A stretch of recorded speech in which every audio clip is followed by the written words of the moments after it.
আসসালামু আলাইকুম। এই ভিডিওতে রিলিজিয়াস মাইন্ডসেট ভিডিও সিরিজের মূল বক্তব্য সংক্ষেপে উপস্থাপন করব এবং এ বিষয়ে আমার সদ্য প্রকাশিত রিলিজিয়াস মাইন্ডসেট বিশ্বাসের ঢেকে গেলা বইয়ের কিছু অংশ শেয়ার করব। প্রায় 350 পৃষ্ঠার হার্ড কভার অফসেট বইটি বিশেষ অফারে কিনতে পারবেন ভিডিও ডেসক্রিপশনে দেওয়া লিঙ্কে ক্লিক করে, বা লিঙ্ক চাই লিখে কমেন্ট করতে পারেন। এই ভিডিও সিরিজ বা বইটি আপনার ধর্মীয় ভাবনায় একটা নতুন দুয়ার খুলবে বলে আমার বিশ্বাস। তবে যারা বাইনারি চিন্তা করেন, অর্থাৎ একতরফা চিন্তা করেন, আমার বই বা ভিডিও তাদের জন্য নয়। যারা বৃত্তের বাইরে, পরিচিত দিগন্তের বাইরে ভাবতে সক্ষম, তাদের জন্যই কথা বলা বা লেখা। গণমানুষের জন্য বইটি নয়, তাই তাদের কাছে বইটি পৌঁছাক তা চাইও না। এ কারণে সীমিত পরিমাণ বই ছাপানোর সিদ্ধান্ত নিয়েছি। আপনি আমাকে প্রথমবার শুনলে সব কিছুর আগে আমার ইউটিউব চ্যানেলটি সাবস্ক্রাইব করুন, ফেসবুকে ফলো করুন। আমি মূলত ডিজিটাল মার্কেটিং এবং পার্সোনাল ব্র্যান্ডিং নিয়েই কথা বলি এবং বলবো। সেটাই আমার মূল পেশা বা রুটি রুজি। ধর্ম নিয়েও কথা বলি পার্সোনাল ডেভেলপমেন্ট কারিকুলাম হিসাবেই। আপনি যেই ধর্মাবলম্বী হন, আপনার মূল ধর্মগ্রন্থই আপনার সাকসেস ম্যানুয়াল। শারীরিক, মানসিক, জাগতিক এবং আত্মিক সাফল্যের মন্ত্র আপনার ধর্মগ্রন্থ। কিন্তু এই কথাগুলো অনেকের কাছে খুব হাস্যকর শোনায়। রিলিজিয়াস মাইন্ডসেট ভিডিও সিরিজের নিয়মিত দর্শকরা একটি নতুন মাইন্ডসেট থেকে ধর্মকে উপলব্ধি করতে পারছেন। এই সিরিজটি সম্পর্কে আপনাদের মতামত দয়া করে কমেন্টে লিখে জানাবেন। এবং এই ভিডিওটি যেহেতু রিলিজিয়াস মাইন্ডসেট সিরিজের স্কাই ভিউ, তাই এই ভিডিওটি শেয়ার করার জন্য সবাইকে বিশেষভাবে অনুরোধ করব। এই ভিডিওটি আপনারা চাইলে ডাউনলোড করে সম্পূর্ণ ভিডিওটি আপনাদের নিজেদের ইউটিউব চ্যানেল বা ফেসবুক পেজে আপলোড করতে পারেন। তবে কোনো খণ্ডিত অংশ আপলোড করা যাবে না। অঙ্কের ক্লাসে মাঝখানে এসে যেমন কিছুই বোঝা যাবে না, আমার কথাগুলো মাঝখান থেকে শুনলে উল্টা বুঝবেন। রিলিজিয়াস মাইন্ডসেটে নতুন ভিডিও বানানোর ইচ্ছা বা প্রয়োজন খুব একটা নাই, কারণ আমি পার্সোনাল ডেভেলপমেন্ট এবং ডিজিটাল মার্কেটিংয়ে ফোকাস করতে চাই। আর এই প্লেলিস্টে যা ভিডিও আছে, enough to make up my point. Religion নিয়ে আগ্রহ থাকলে আমার ইউটিউব চ্যানেলের রিলিজিয়াস মাইন্ডসেট প্লেলিস্টের ভিডিওগুলো ধারাবাহিকভাবে এবং মনোযোগ দিয়ে শোনার অনুরোধ থাকলো। আর বইটি রেফারেন্স হিসাবে হাতের কাছে রাখবেন। এই বইটি একাধিকবার পড়লেও প্রতিবারই আপনার কাছে নতুন মনে হবে। কিছু ধারণা আমি ইচ্ছা করেই পুনরাবৃত্তি করেছি, কারণ এই প্রশ্নগুলো বিভিন্নভাবে ঘুরে ফিরে পাঠকের মাথায় আসবে। তবে এসব নিয়ে হাটে মাঠে যে কারোর সাথে তর্ক করবেন না, কারণ এই সহজ কথাগুলো বোঝা কিন্তু সহজ নয়। সহজ করে চিন্তা করাই কিন্তু সবচেয়ে কঠিন, কারণ আমরা বিশ্বাসের শক্ত ঢেকে গেলে বসে আছি। অনুরোধের ঢেকে গেলা এই বাংলা বাগধারার অর্থ কারো অনুরোধে ঢেকে গেলার মতো অসম্ভব কঠিন কাজ করা। এমন অসম্ভব কাজ মানুষ কারো অনুরোধে না করলেও ধর্ম বিশ্বাসে করে। পুণ্যের আশায় একসময় সদ্য বিধবা নারী স্বামীর চিতায় আত্মাহুতি দিত। একই আশায় নিরীহ মানুষ হত্যা করতে কথিত পুণ্যার্থীরা আত্মঘাতী হামলা করে। রিলিজিয়াস মাইন্ডসেট বিশ্বাসের ঢেকে গেলা এই বইটি পরিচিত বৃত্তের বাইরে থেকে ধর্মকে মূল্যায়নের একটা চেষ্টা। ধর্ম নিয়ে এই নিরপেক্ষ নির্মোহ বিশ্লেষণ করা খুবই কঠিন, কারণ আমরা প্রতিটা মানুষ ধর্মকে আমাদের ইস্পাত কঠিন রিলিজিয়াস মাইন্ডসেটের ভিত্তিতেই মূল্যায়ন করতে পছন্দ করি। তাই দিন শেষে ধর্ম নিয়ে যে যার অবস্থানেই অনড়। অথচ ধর্ম নিয়ে আলোচিত বিতর্কের বেশিরভাগ বিষয় আসলে ধর্মের সাথে সম্পর্কিতই নয়। এই বইটি কোনো ধর্মীয় ফতোয়া, পরামর্শ বা সিদ্ধান্ত না হলেও ইসলাম ধর্মের প্রধান করণীয় বর্জনীয় সম্পর্কে মুসলিম, অমুসলিম, সেকুলার, এমনকি নাস্তিক সবার ভাবনায় একটা বৈপ্লবিক পরিবর্তন আনবে। সঠিক দৃষ্টিভঙ্গি, সঠিক মাইন্ডসেট থেকে ধর্মকে মূল্যায়ন করতে সাহায্য করবে। ধর্ম এবং ধর্মের আগাছা চিহ্নিত করতে সহায়ক হবে। নাস্তিকদের অনেকে যেমন ধর্মের প্রয়োজনীয়তা উপলব্ধি করবেন, আমরা ধার্মিকরাও বুঝতে পারবো যে ধর্মের নামে আমরা বেশিরভাগ মুসলমান বিভিন্ন অধর্মের বৃত্তে বন্দী। এ বইয়ে পবিত্র কোরআনের আলোকে আমাদের প্রতিদিনের ধর্মচর্চায় নানান অসঙ্গতি তুলে ধরার চেষ্টা করেছি। হালাল, হারাম, অ্যালকোহল, নামাজ, হাদিস, হিজাব, দাড়ি সম্পর্কে কোরআনের বক্তব্য তুলে ধরেছি, যা অনেককে অবাক করবে।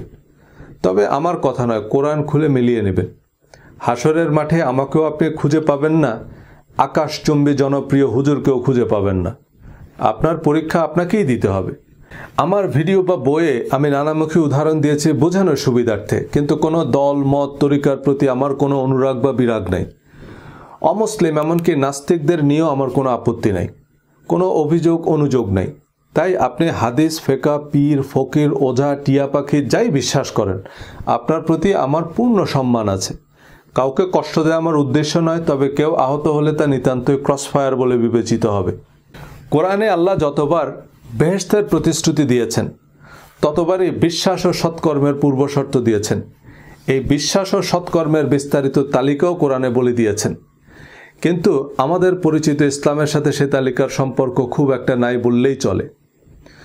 কোরআনের বিশ্বাস ও সৎকর্মের তালিকা যদি আমাদের প্রতিদিনের ধর্মচর্চার ভিত্তি হতো, তবে ইসলাম ধর্মের কোনো প্রচারণার প্রয়োজন পড়ত না, বিতর্কের তো প্রশ্নই উঠত না। কোরআনের মূলনীতি বিশ্বাস ও সৎকর্মের সাথে সম্পর্কহীন, সমাজ সংসারে গুরুত্বহীন কিছু রীতিরেওয়াজ আমরা ধর্ম হিসাবে পালন করি। বিভিন্ন ব্যক্তি বা গোষ্ঠীর কথিত ধর্মীয় মতবাদ প্রতিষ্ঠায় চরম পন্থা অনুসরণ করে ধর্মকে গেলার অযোগ্য ঢেকি বানিয়েছি। কোরআনের শাশ্বত সৌন্দর্য, সরল পথ ভুলে মুসলমানরা আজ দলে দলে বিভক্ত। অথচ এই কোরআন আরবের ক্ষুদ্র ক্ষুদ্র গোত্রগুলোকে একত্রিত করে সারা পৃথিবীর অনুকরণীয় আদর্শ এবং অজেয় পরাশক্তি বানিয়েছে। আমি আমার ভিডিও সিরিজ ও বইয়ে বিভিন্ন উদাহরণ দিয়ে কোরআনের সাথে আমাদের পরিচিত ইসলাম এবং নিত্যদিনের ধর্মচর্চার বৈপরীত্য বোঝানোর চেষ্টা করেছি। উদ্দেশ্য কোরআন বুঝে পড়তে উদ্বুদ্ধ করা। আমার সব আলোচনার উদ্দেশ্য সঠিক রাস্তা নির্বাচনে সাহায্য করা।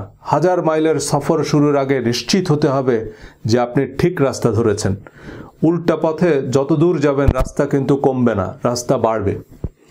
আমি জনে জনে ফতোয়াও দেই না, তেলমাখা কুস্তিগিরদের সাথে বিতর্কও করি না। তবে কোনো বিজ্ঞ আলেম, শ্রদ্ধেয় মুহাদ্দিসের সাথে আলোচনার সুযোগ নেই, যিনি উপযুক্ত রেফারেন্স ও গ্রহণযোগ্য যুক্তির সমন্বয়ে সত্য বুঝতে সাহায্য করবেন। হাদিসের নামে জাল জালিয়াতির তথ্য প্রমাণ আমাকে বড় বড় আল্লামা শাইখুল হাদিসরাই দিচ্ছেন। ওনারা বলতে পারেন না আহলে আবু জেহেলদের ভয়ে, তাই আমাকে বলতে অনুরোধ করেছেন। তবে আমার বা কারো কথায় বিভ্রান্ত হওয়ার দরকার নেই। আপনার কাছে জিপিএস থাকলে আপনার জনে জনে রাস্তা জিজ্ঞেস করার দরকার কি? আমি শুধু বলছি কোন জিপিএস 100% অ্যাকুরেট। অনেকেই অবশ্য বলা শুরু করেছেন যে শুধু কোরআন অনুসরণ করলে ইসলাম ধর্মের আর কিছুই থাকে না। হ্যাঁ, একথা সত্য যে আমাদের পরিচিত ইসলামের সাথে কোরআনের উল্লেখযোগ্য সম্পর্ক নাই। এই ইসলাম যে কোরআনের ইসলাম নয়, হজরত মুহাম্মদ সাল্লাল্লাহু আলাইহি সাল্লামের ইসলাম নয়, সোনালী যুগের ইসলাম নয়, তা এই বই থেকে পরিষ্কার বুঝতে পারবেন ইনশাল্লাহ। বুঝতে পারবেন চলে সব উল্টো পথে, উল্টো রথে, উল্টো বেশে। সোজা পথ পৌড়ে পায়ে, সোজা পথে কেউ চলে না। পাকা পথ জ্যাম হরদম, জমজমাট ভিড় কমে না। ধর্ম সম্পর্কে এক জীবনে খুব বেশি কিছু জানা সম্ভব নয়, তবে ধর্ম নিয়ে আমাদের কৌতূহলের অন্ত নেই। ধর্মীয় কারণ ছাড়াও রাজনীতি, অর্থনীতি, জীবন জীবিকার প্রতিটি পরতে পরতে মিশে আছে ধর্ম। যারা ধর্মে বিশ্বাস করেন না তাদেরও ধর্ম নিয়ে আগ্রহ কম নয়। আমার শিক্ষা জীবনের শুরুটা মাদ্রাসায়, তবে যে কোনো কারণেই মাদ্রাসায় পড়ার সময়টাতে আমার ধর্ম নিয়ে খুব ইতিবাচক অভিজ্ঞতা হয়নি। ধর্মকে মনে হয়েছে জীবনের সাথে সম্পর্কহীন, প্রজন্ম থেকে প্রজন্মে চলমান কিছু মুখস্থ রীতিরেওয়াজ। আশেপাশের মানুষদের মধ্যে দেখেছি ধর্মের কথার সাথে তাদের কাজের খুব একটা মিল নাই। পরবর্তীতে আমি ঢাকা বিশ্ববিদ্যালয়ে আন্তর্জাতিক সম্পর্ক বিভাগে পড়তে গিয়ে প্রতিটা মুহূর্তেই মনে হয়েছে জাতীয় এবং আন্তর্জাতিক রাজনীতির অন্যতম প্রধান উপকরণ ধর্ম। একবিংশ শতাব্দীর এই বিজ্ঞান ও প্রযুক্তির জয়যাত্রায় এই উত্তরাধুনিক বিশ্ব ব্যবস্থায় ধর্মের আধিপত্য বেশ স্পষ্ট। ইউনিভার্সিটিতে এবং পরবর্তীতে আমেরিকায় অনেক সৎ, মহৎ, বিশ্বস্ত এবং সত্যিকারের ভালো মানুষ দেখেছি। এরা ধর্মে বিশ্বাস করে না বা কার্যত ধর্মচর্চা করে না, কিন্তু তারা ধর্মের মানদণ্ডে উত্তীর্ণ। তারা ধর্মের কঠিনটা করছে, শুধু পোশাকি, রীতিরেওয়াজ আর বিশ্বাসের ভনিতারাই। এদের বেশিরভাগ ধর্মে বিশ্বাস করে না, কারণ ধর্ম সম্পর্কে তাদের যে অভিজ্ঞতা তা ধর্ম সম্পর্কে একটা ভুল বার্তা। প্রসঙ্গত বলে রাখি, আমাদের আলেম উস্তাদদের মধ্যেও অনেক মুত্তাকি, মুখলেস, পরহেজগার ও গুণী ইসলামিক স্কলার আছেন যারা সত্যিকারের ধর্মচর্চা করেন। তারা সর্বজন শ্রদ্ধেয় এবং আমাদের সকলের জন্য অনুকরণীয় আদর্শ। আস্তিক নাস্তিক বিতর্ক দিয়ে শুরু করা যাক। এখন বিজ্ঞানের যুগ। জ্ঞানের প্রতিটা শাখায় চলছে জানার অবিরাম চেষ্টা। বিশেষায়িত গবেষণা নির্ভর এবং প্রমাণ সাপেক্ষ তথ্যই এখনকার দুনিয়ায় গ্রহণযোগ্য। সঙ্গত কারণেই বিশ্বাসভিত্তিক ধর্ম প্রতিনিয়ত বিজ্ঞানের নানান চ্যালেঞ্জের মুখোমুখি হচ্ছে। কিন্তু ইসলাম ধর্ম নিয়ে সেকুলার নাস্তিক বা অমুসলিমদের বেশিরভাগ অভিযোগ ইসলামের সাথে সম্পর্কিতই নয়। মুসলমানদের জন্য আল্লাহর অনুমোদিত পথনির্দেশক হচ্ছে কোরআন এবং কোরআন অনুযায়ী সর্বশক্তিমান আল্লাহতে অবিচল আস্থা এবং সৎকর্মই দুনিয়া ও আখিরাতের সাফল্যের পূর্বশর্ত। অন্যান্য সকল ধর্মমতের প্রতি উদার, ন্যায়সঙ্গত ও যৌক্তিক আচরণই কোরআনের নির্দেশনা। কিন্তু রাজনৈতিক, অর্থনৈতিক স্বার্থে ধর্মকে ব্যবহার করতে উদ্দেশ্যমূলকভাবে কোরআনের সাথে সম্পর্কহীন কিছু আচার আনুষ্ঠানিকতা ইসলাম হিসাবে প্রতিষ্ঠা করা হয়েছে, যা ধর্মকে পদে পদে প্রশ্নবিদ্ধ করছে। এসব প্রশ্ন নিয়ে আবার দিনভর বিতর্ক, নানান বৈজ্ঞানিক অবৈজ্ঞানিক ব্যাখ্যা, উত্তপ্ত বাদানুবাদ, হুমকি ধমকি। অথচ প্রতিটা ধর্মের মূল গ্রন্থগুলো যথাযথভাবে অনুসরণ করলে দেখবেন মুক্ত চিন্তা, প্রগতিশীলতা, পরমত সহিষ্ণুতা, মানবিক মূল্যবোধের কথা সবচেয়ে বেশি ধর্মগ্রন্থেই বলা হয়েছে। কিন্তু যারা ধর্মের দোকান খুলে বসেছেন তারা আপনাকে ধর্মের প্রকৃত সত্য জানতে দিবে না, আপনাকে চিন্তা গবেষণা করতে দিবে না। ধর্ম বিষয়ে কোনো ব্যাখ্যাকে বৈজ্ঞানিক না অবৈজ্ঞানিক হিসাবে নিব তা প্রাথমিকভাবে নির্ভর করে আমাদের এক্সিস্টিং ধর্মীয় বিশ্বাস বা রিলিজিয়াস মাইন্ডসেটের উপর। পৃথিবীর সব মানুষের কাছেই, এমনকি নাস্তিকদের কাছেও তাদের ধর্মীয় বিশ্বাস বিজ্ঞান ভিত্তিক, সার্বজনীন সত্য। কিন্তু বিজ্ঞান মানে যেটা আমরা বিশেষভাবে জানি, যে সম্পর্কে আমাদের কাছে এভিডেন্স আছে, আর বিশ্বাস হচ্ছে যে সম্পর্কে আমাদের কোনো জ্ঞান নেই বা আমাদের কাছে কোনো প্রমাণপত্র নেই, তবুও সত্য বলে মেনে নিয়েছি। বিশ্বাসের সাথে বিজ্ঞানের পার্থক্য নিয়ে আস্তিক নাস্তিক অনেকেই আমার কিছুটা দ্বিধাবিভক্ত মনে হয়েছে। অনেকে বিজ্ঞানের দোকান খুলে ধর্মকে বৈজ্ঞানিকভাবে প্রমাণের চেষ্টা করেন, কিন্তু যেটা প্রমাণিত তা তো আর বিশ্বাস নয়, তার নাম বিজ্ঞান বা হিকমা। আল্লাহ কিছু জিনিসের প্রতি ঈমান বা বিশ্বাস করতে বলেছেন, ইলম বা জানতে বলেননি, প্রমাণও করতে বলেননি। আল্লাহর অস্তিত্ব, আসমানি কিতাব, পরকাল, ফেরেশতাদের সম্পর্কে আমরা কিছুই জানি না এবং আমাদের জীবদ্দশায় জানা সম্ভবও হবে না। কিন্তু আমাদেরকে কি জানতে বলা হয়েছে না বিশ্বাস করতে বলা হয়েছে? বিশ্বাস। আল্লাহর অস্তিত্ব প্রমাণ করতে হলে সেটা আল্লাহই সবচেয়ে ভালো করতে পারতেন। তিনি সরাসরি মানব জাতির উদ্দেশ্যে ভাষণ দিতে পারতেন। আল্লাহ আমাদের বিশ্বাস করতে বলেছেন, সো আমাদের কাজ বিশ্বাস করা। আল্লাহর অস্তিত্ব, ফেরেশতাদের অস্তিত্ব প্রমাণ করে বেড়ানো নয়। ঈমান, বিশ্বাস বা বিলিফ শব্দগুলোর অর্থই হচ্ছে যা জানি না বা যে ব্যাপারে আমাদের কাছে কোনো এভিডেন্স নাই তা সত্য বলে মেনে নেয়া। অবশ্যই সে বিশ্বাসের কিছু যৌক্তিক কারণ আছে, কিন্তু বিশ্বাস বা অবিশ্বাস কোনোটাই প্রমাণ করা যায় না। বিজ্ঞান মানে কোনো অতিপ্রাকৃতিক তেলেসমতি ব্যাপার না। সোজা বাংলায় বিজ্ঞান মানে বিশেষ জ্ঞান, কোনো বিষয়কে বিশেষভাবে জানা। ধর্মকে বুঝতে হলে ধর্ম সম্পর্কে বিশেষভাবে জানার চেষ্টা করতে হবে। শুধু শুধু টলেমি, কোপার্নিকাস, ডারউইন, মারউইন কপচালেই একটা বিরাট বৈজ্ঞানিক আলোচনা হয়ে গেল, এমনটা আমার মনে হয় না। ডারউইনকে ভুল প্রমাণ করলে ঈশ্বরের অস্তিত্ব প্রমাণ হয়ে যাবে কিভাবে? আমেরিকার বড় বড় চার্চ, হার্ভার্ড ইউনিভার্সিটির ধর্মতত্ত্বের অধ্যাপকরা ডারউইনের তত্ত্বকে বাইবেলের সাথে সাংঘর্ষিক বলেনি, বরং অনেক ধর্মতাত্ত্বিক ডারউইনের তত্ত্বকে স্বাগত জানিয়েছেন। যে বিবর্তনের যে প্রক্রিয়া ডারউইন ব্যাখ্যা করেছেন, this is the natural way how god creates life. কিন্তু পরবর্তীতে থমাস হ্যাক্সলি বানরের বিবর্তনের মাধ্যমে মানুষের আকৃতির যে ক্যারিকেচার তৈরি করেন, এটা হয়ে গেল বিবর্তনবাদের প্রতীক। আর ডারউইনিজম মানে দাঁড়ালো মানুষ বানর ছিল। আবার ডারউইন যাই বলেছে তা তার জন্য এবং সংশ্লিষ্ট ডিসিপ্লিনের যারা ছাত্র, শিক্ষক, গবেষক তাদের জন্য বিজ্ঞান, কারণ সে বিষয়ে তাদের বিস্তর গবেষণালব্ধ বিশেষ জ্ঞান আছে। কিন্তু সে বিষয়ে বিশেষ জ্ঞান তো দূরে থাক, কোনো জ্ঞানই তো আমার নাই। এখন কোনো ব্যক্তিগত বিচার বিশ্লেষণ ছাড়া নাসা, হকিংস, ডারউইন, কোপার্নিকাসের নিঃশর্ত বিশ্বাস স্থাপন কি বৈজ্ঞানিক? তবে এসব বিতর্ক নাকি নাস্তিকদের যাবতীয় যুক্তির দাঁত ভাঙ্গা জবাব। আমার কৌতূহল হচ্ছে, আপনাকে দাঁত ভাঙতে বলছে কে? দাঁত ভাঙতে গিয়ে তো আপনি ধর্মের সৌন্দর্যই নষ্ট করে ফেলেছেন। ধর্মে মানুষ আকৃষ্ট হয় ধার্মিকের চারিত্রিক সৌন্দর্যে। অপ্রয়োজনীয় বিতর্কের দাঁত ভাঙ্গার রসদ মানুষকে ধর্ম থেকে দূরে ঠেলে দেয়, ধর্ম বিদ্বেষী বানায়। যুগে যুগে দেশে দেশে যারা ধর্ম প্রচার ও প্রতিষ্ঠা করেছেন তারা চরম আত্মত্যাগ, পরম ধৈর্য আর সর্বোত্তম আচরণ দ্বারা মানুষকে ধর্মে আকৃষ্ট করেছেন। ধর্ম প্রচারের ক্ষেত্রে কোরআনের নির্দেশ হচ্ছে, তোমরা প্রজ্ঞা ও উত্তম কথার দ্বারা মানুষকে আল্লাহর পথে ডাকো। কিন্তু প্রজ্ঞা ও উত্তম কথা বললে আপনি ইহুদির দালাল, র এজেন্ট। হিন্দু, খ্রিস্টান আর নাস্তিকদের কষিয়ে গালি দিয়ে বসিয়ে দিতে পারলে আপনি দায়ী ইলাল্লাহ।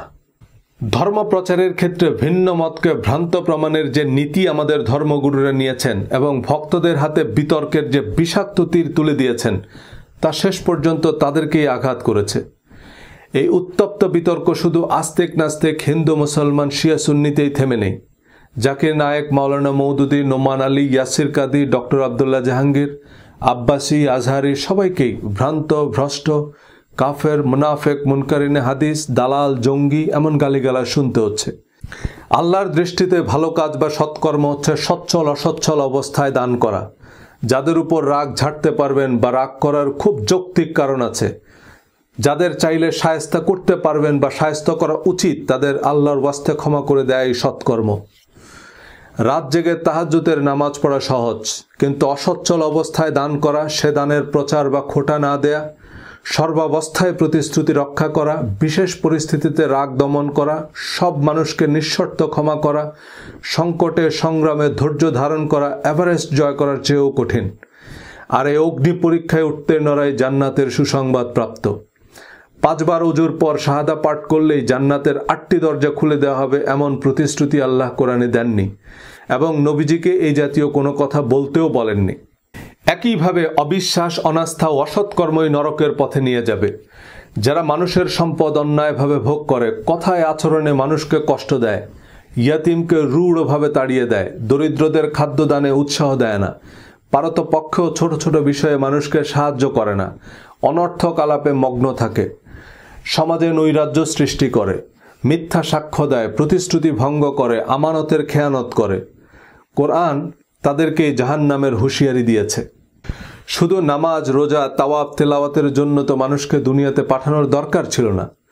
দুনিয়া আখেরাতের আদর্শ পরীক্ষাগার, কারণ এখানে আমাদের শত রকমের দুশ্চিন্তা, অনিশ্চয়তা, অভাব, অনটন, রোগ, শোক, ব্যবসা বাণিজ্য, দেশ, জাতি, কত রকমের স্বার্থের দ্বন্দ্ব। এসবের ভেতর দিয়ে আমরা কতখানি ধর্মের প্রকৃত আদর্শে অটল থাকি, সেটাই আমাদের পরীক্ষা। যে মানুষ শতভাগ ধর্মীয় মূল্যবোধে শক্তিমান, আখেরাতের কথা বাদ দিলাম, সে মানুষ দুনিয়াতেই অবিসংবাদিত, অনুকরণীয় আদর্শ। এ ভালো কাজগুলো কিন্তু আমাদের আলেমরাও করছেন। বাংলাদেশের হাফেজে কাউমি এবং অন্যান্য মাদ্রাসায় অনেক এতিম সুবিধা বঞ্চিতরা পড়ছে। এ অনাথ অসহায় ছাত্রদের দায়িত্ব কিন্তু আমাদের হুজুররা নিয়েছেন। এটা অনেক বড় ইবাদত, কিন্তু কিছু হিরো আলেমদের হাস্যকর কাণ্ডকীর্তি পুরো আলেম সমাজ, মাদ্রাসা শিক্ষা এবং ইসলাম ধর্মকেই প্রশ্নবিদ্ধ করছে। কোরআন তথা ধর্ম হচ্ছে জীবন বিধান, কিন্তু কোরআনকে পাশ কাটিয়ে জীবনের সাথে সম্পর্কহীন, সমাজ সংসারে গুরুত্বহীন কিছু পোশাক আশাক, দোয়া, তাবিজ, রীতি রেওয়াজকে আমরা ধর্ম হিসাবে চর্চা করি। কিন্তু কোরআন যেসব করণীয় বর্জনীয় বলে দিয়েছে, সেসব ছায়ার মতো অনুসরণ করলে শুধু আখেরাত নয়, দুনিয়ার জীবনও হবে প্রাপ্তিতে, প্রশান্তিতে পরিপূর্ণ। কিন্তু কোরআন বহির্ভূত বা কোরআনের সাথে সঙ্গতিহীন এই ধর্মচর্চার ভিত্তি কি? কোরআনের ব্যাখ্যা, বিশ্লেষণ, শানে নজুল বা তাৎপর্য শিরোনামে প্রচলিত হাদিস, তাফসির বা ফিকার কিতাবগুলোকে কোরআন শরিয়ার ভিত্তি হিসাবে অনুমোদন দেয়? সেই অনুমোদনের মূলনীতি বা মানদণ্ড কি? আমার বন্ধু শিক্ষকদের অনেকেই বেশ বড় বড় ইসলামিক স্কলার। আমি তাদের কাছ থেকে প্রশ্নগুলোর উত্তর জানার চেষ্টা করেছি। আমাদের প্রধান প্রধান ধর্মাচারের সাথে কোরআনের সম্পর্ক খোঁজার চেষ্টা করেছি। ইসলামে পোশাক, নামাজ, জাকাত, অ্যালকোহল, সুদ, হালাল হারাম, বিবাহ বহির্ভূত সেক্স, জিহাদ, ইসলাম ধর্মের অতি পরিচিত বিষয়াদি নিয়ে প্রশ্নবোধক আলোচনা করেছি ইউটিউবে। সেসব ভিডিওতে প্রাপ্ত রেফারেন্স বা মতামতের ভিত্তিতে সম্পূরক ভিডিও বানিয়েছি। কোনো পূর্ব নির্ধারিত সিদ্ধান্তকে প্রমাণের চেয়ে ধর্ম সম্পর্কে জানাকে প্রধান উদ্দেশ্য করে গবেষণা চালিয়েছি। এসব বিষয়ে কোরআনের মূলনীতি বোঝার চেষ্টা করেছি।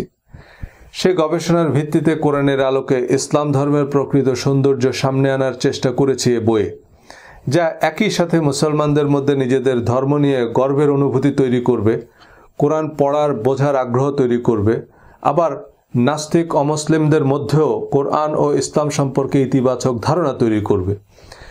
বিশেষজ্ঞ কয়েকজন ইসলামিক স্কলার, মুফতি, শাইখুল হাদিস, অধ্যাপক ও কোরআন গবেষক বইটি বিশেষ গুরুত্বের সাথে রিভিউ করেছেন, গুরুত্বপূর্ণ মতামত দিয়েছেন। সেসব মতামতের ভিত্তিতে সংযোজন, বিয়োজন, সংশোধনের জটিল প্রক্রিয়ার ভিতর দিয়ে বইটি প্রকাশের জন্য প্রস্তুত করা হয়েছে। ইউটিউবের আলোচনায় কিছু তথ্যগত বা বিশ্লেষণগত ভুল বোঝাবুঝি নিয়ে, সাবস্ক্রাইবারদের প্রতিক্রিয়া বিবেচনায় নিয়ে বক্তব্যকে পক্ষপাত মুক্ত করার চেষ্টা করেছি। আমি কোরআনের সীমার মধ্যে থেকে আলোচনা করেছি, কিন্তু সে বিশ্লেষণ সেকুলার, অমুসলিম বা নাস্তিকদের কাছেও গ্রহণযোগ্যতা পাওয়ায় আমি আশাবাদী যে প্রকৃত ধর্মের যে সৌন্দর্যতা সার্বজনীন। ধর্ম জিনিসটা আসলে কি? কোনো বস্তু বা পদার্থের ধর্ম বলতে আমরা খুব সহজেই বুঝি সে বস্তু বা পদার্থের সহজাত বৈশিষ্ট্য, যেমন আগুনের ধর্ম তাপ দেয়া বা পুড়িয়ে ফেলা। একজন মানুষের বেলাতে কথাগুলো সমানভাবে প্রযোজ্য। আমার আপনার ধর্ম মানে আমাদের সহজাত বৈশিষ্ট্য বা আমাদের স্বতঃস্ফূর্ত বিশ্বাস, ভাবনা বা আচরণ। এই সহজাত বৈশিষ্ট্যকে ধর্মনিরপেক্ষ দৃষ্টিকোণ থেকে বলা হয় অ্যাটিটিউড বা মানসিকতা। এই অ্যাটিটিউড মানে আপনি স্বয়ংক্রিয়ভাবে যা করেন। পজিটিভ অ্যাটিটিউড বলতে আমরা বুঝি তিনি অভ্যাসবশত ভালো কাজ করেন, তিনি সবসময় সত্য কথা বলেন, মানুষের সাথে সুন্দর আচরণ করেন, চুরি করেন না, দায়িত্ব অবহেলা করেন না, প্রতারণা করেন না, অসৎ পন্থা অবলম্বন করেন না, অনর্থক আলাপে মগ্ন থাকেন না, প্রতিশ্রুতি ভঙ্গ করেন না। পৃথিবীর যে কোনো প্রতিষ্ঠান নতুন কর্মী বা কর্মকর্তা নিয়োগের সময় এই গুণগুলো নিশ্চিত হতে চায়, কারণ এই মানুষগুলোকে নিয়ে কর্মক্ষেত্রে কোনো অভিযোগ অনুযোগ থাকে না, এদের সার্বক্ষণিক নজরদারির মধ্যে রাখতে হয় না। আর নেগেটিভ অ্যাটিটিউড মানে এরা অকারণে মিথ্যা কথা বলে, খারাপ ভাষায় তর্ক করে, অনর্থক কথায় বা কাজে মগ্ন থাকে, সুযোগ পেলেই চুরি করে, আমানতের খেয়ানত করে, প্রতিশ্রুতি ভঙ্গ করে, দায়িত্ব অবহেলা করে, প্রতিবেশী বা সহকর্মীকে সাহায্য করে না। এমন মানুষদের পর্বত প্রমাণ যোগ্যতা থাকলেও কোনো প্রতিষ্ঠান এদের কর্মী বা কর্মকর্তা হিসাবে নিতে চায় না। মানুষ এদের সম্মান করে না, বন্ধু হিসাবে গ্রহণ করে না, নেতা হিসাবে মেনে নিতে চায় না, এদের জীবনসঙ্গী হতে চায় না, কারণ এদের নিয়ে জীবনের কর্মক্ষেত্রে বহুমাত্রিক সমস্যার সৃষ্টি হয়, সার্বক্ষণিক নজরদারির মধ্যে রাখতে হয়, বিচার, সালিশ, অভিযোগ অনুযোগের অন্ত থাকে না। সুতরাং চাকরি, ব্যবসা, সমাজ, সংসার, জীবনের সর্বক্ষেত্রেই সাফল্যের ভিত্তি হচ্ছে ইতিবাচক মানসিকতা ও দৃষ্টিভঙ্গি। আমাদের ধর্ম হচ্ছে আমাদের অ্যাটিটিউড বা আমাদের স্বতঃস্ফূর্ত আচরণের বহিঃপ্রকাশ। আমি যখন বলবো আমার ধর্ম হচ্ছে ইসলাম, তো আমার আচার আচরণ, বিশ্বাস, ভাবনায় স্বতঃস্ফূর্তভাবে ইসলামী বিধিনিষেধ ফুটে উঠবে। যার ধর্ম হিন্দু তার সহজাত বৈশিষ্ট্যে বেদ বা গীতার শিক্ষা স্পষ্ট থাকতে হবে। খ্রিস্টান মানে তার চরিত্রে বাইবেলের প্রতিফলন থাকবে। কিন্তু আমরা কতজন আমাদের নিজ নিজ ধর্মের মানদণ্ডে উত্তীর্ণ? বিভিন্ন পোশাকি, রীতি রেওয়াজ, প্রথা, পার্বণ, মুখস্থ কিছু দোয়া, তাবিজ, কিচ্ছা কাহিনীর একটা অর্থহীন প্যাকেজকে আমরা ধর্ম হিসাবে চর্চা করি, যার সাথে প্রকৃত ধর্মের বিশেষ কোনো সম্পর্কই নেই। কিন্তু এই চক্র থেকে বেরিয়ে আসা খুব কঠিন, কারণ আমাদের অবচেতন মন সত্য এবং মিথ্যার পার্থক্য জানে না, উচিত অনুচিতের তফাৎ বোঝে না, যৌক্তিক অযৌক্তিকের তফাৎ জানে না। আপনি আপনার অবচেতন মনকে যা বিশ্বাস করতে বলবেন সে তাই বিশ্বাস করবে। একসময় বিশ্বাস এতটাই শক্তিশালী হবে যে আপনি এর বাইরে ভিন্ন কিছু গ্রহণ করতে পারবেন না। আমরা কি দেখব তা বেশিরভাগ সময় নির্ভর করে কিভাবে দেখব, কোন দৃষ্টিকোণ থেকে দেখব তার উপর। একজনের দৃষ্টিতে যেটা ইবাদত, আরেকজনের দৃষ্টিতে সেটা শিরক বা বেদাত। একজনের জন্য যেটা জিহাদ, আরেকজনের সংজ্ঞায় সেটা সন্ত্রাস। একজনের চোখে যেটা ফ্যাশন, আরেকজনের বিবেচনায় সেটা অশ্লীল। নিউ ইয়র্কে যখন মধ্যরাত, ঢাকায় তখন ভর দুপুর। তাই এখন দিন না রাত তা নির্ভর করে আপনি এই মুহূর্তে কোথায় আছেন তার উপর। আমরা ধর্ম বা ধর্মমতকে মূল্যায়ন করি আমাদের শিয়া, সুন্নি, টুয়েলভার্স, ইসমাইলি, হানাফি, সালাফি, আহলে হাদিস, আহলে কোরআন, দেওবন্দি, দেওয়ানবাগি, আহমদিয়া, মাইজভান্ডারি, এসব ইস্পাত কঠিন রিলিজিয়াস মাইন্ডসেট থেকে। আমার মাইন্ডসেট বা তরিকার সাথে না মিললে সেটা ফেতনা, দজ্জাল, চক্রান্ত, মুতাজিলা, খাড়াজিলা, গর্জিলা, ফেরকা, আসাদ, মোসাদ, ভণ্ড ইত্যাদি দত্তদানব। ধর্ম নিয়ে কথা বলা শুরুর পর আমি অসংখ্য তরিকা বা ফেরকার দালাল উপাধি পেয়েছি। আমি নিজেও কনফিউজড হয়ে যাচ্ছি যে আমি আসলে কার দালাল। আলহামদুলিল্লাহ, এটুকু অন্তত বুঝতে পারছেন যে মুসলমানদের মধ্যে ভ্রান্ত মতবাদ থাকতে পারে, তাদের নিয়ে চক্রান্ত হতে পারে। সে দালাল আমি যেমন হতে পারি, আপনার হুজুরও হতে পারে। তাই বলছে কি, একটু কানে হাত দিয়ে দেখুন কানটা জায়গা মতো আছে কিনা। কান জায়গা মতো থাকলে চিল, শকুন, ঈগল কিছু নিয়েই টেনশন নেই। আমি তর্ক করতে পারি না, কারোর সাথে তর্ক করিও না, কিন্তু সুখবর হচ্ছে আপনার ঘরে লাই ডিটেক্টর আছে। আপনি সত্য মিথ্যার পার্থক্য করতে পারবেন। সে সত্য মিথ্যার পার্থক্যকারী হচ্ছে কোরআন। কোরআন যেসব ফাইল প্রোগ্রাম চিনে না সেসব আপনার সিস্টেমে ইনস্টল করতে থাকলে একসময় আপনার সিস্টেম হ্যাং করবে। সূরা বাকারা 185। কোরআন নাজিল করা হয়েছে মানুষের জন্য পথনির্দেশক, সুস্পষ্ট প্রমাণ ও সত্য মিথ্যার পার্থক্যকারী রূপে।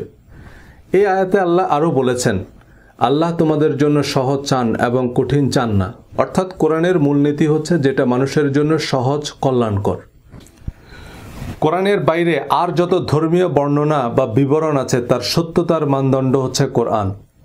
দেওবন্দ, মদিনা, আল আজহার, তেহরান ইউনিভার্সিটিতে সারা জীবন গবেষণা করেও কোরআন বহির্ভূত হাদিস বা ঐতিহাসিক তথ্যের সত্যতা নিশ্চিত হওয়া সম্ভব নয়।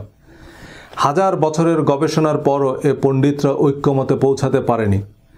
কোনো নির্দিষ্ট হাদিস বা ঐতিহাসিক তথ্যের পক্ষে যত যুক্তি দেয়া হোক না কেন তা বিশ্বাস, যা সবাই নিজেদের মাযহাবের অনুমোদন অনুযায়ী বিশ্বাস করে। ইসলামের যে ইতিহাস আতাউর রহমান মিয়াজির মতো সুন্নি ইতিহাসবিদরা জানেন, তেহরান ইউনিভার্সিটির হাদিসের অধ্যাপকরা তা বিকৃত মিথ্যা ইতিহাস বলেই বিশ্বাস করেন।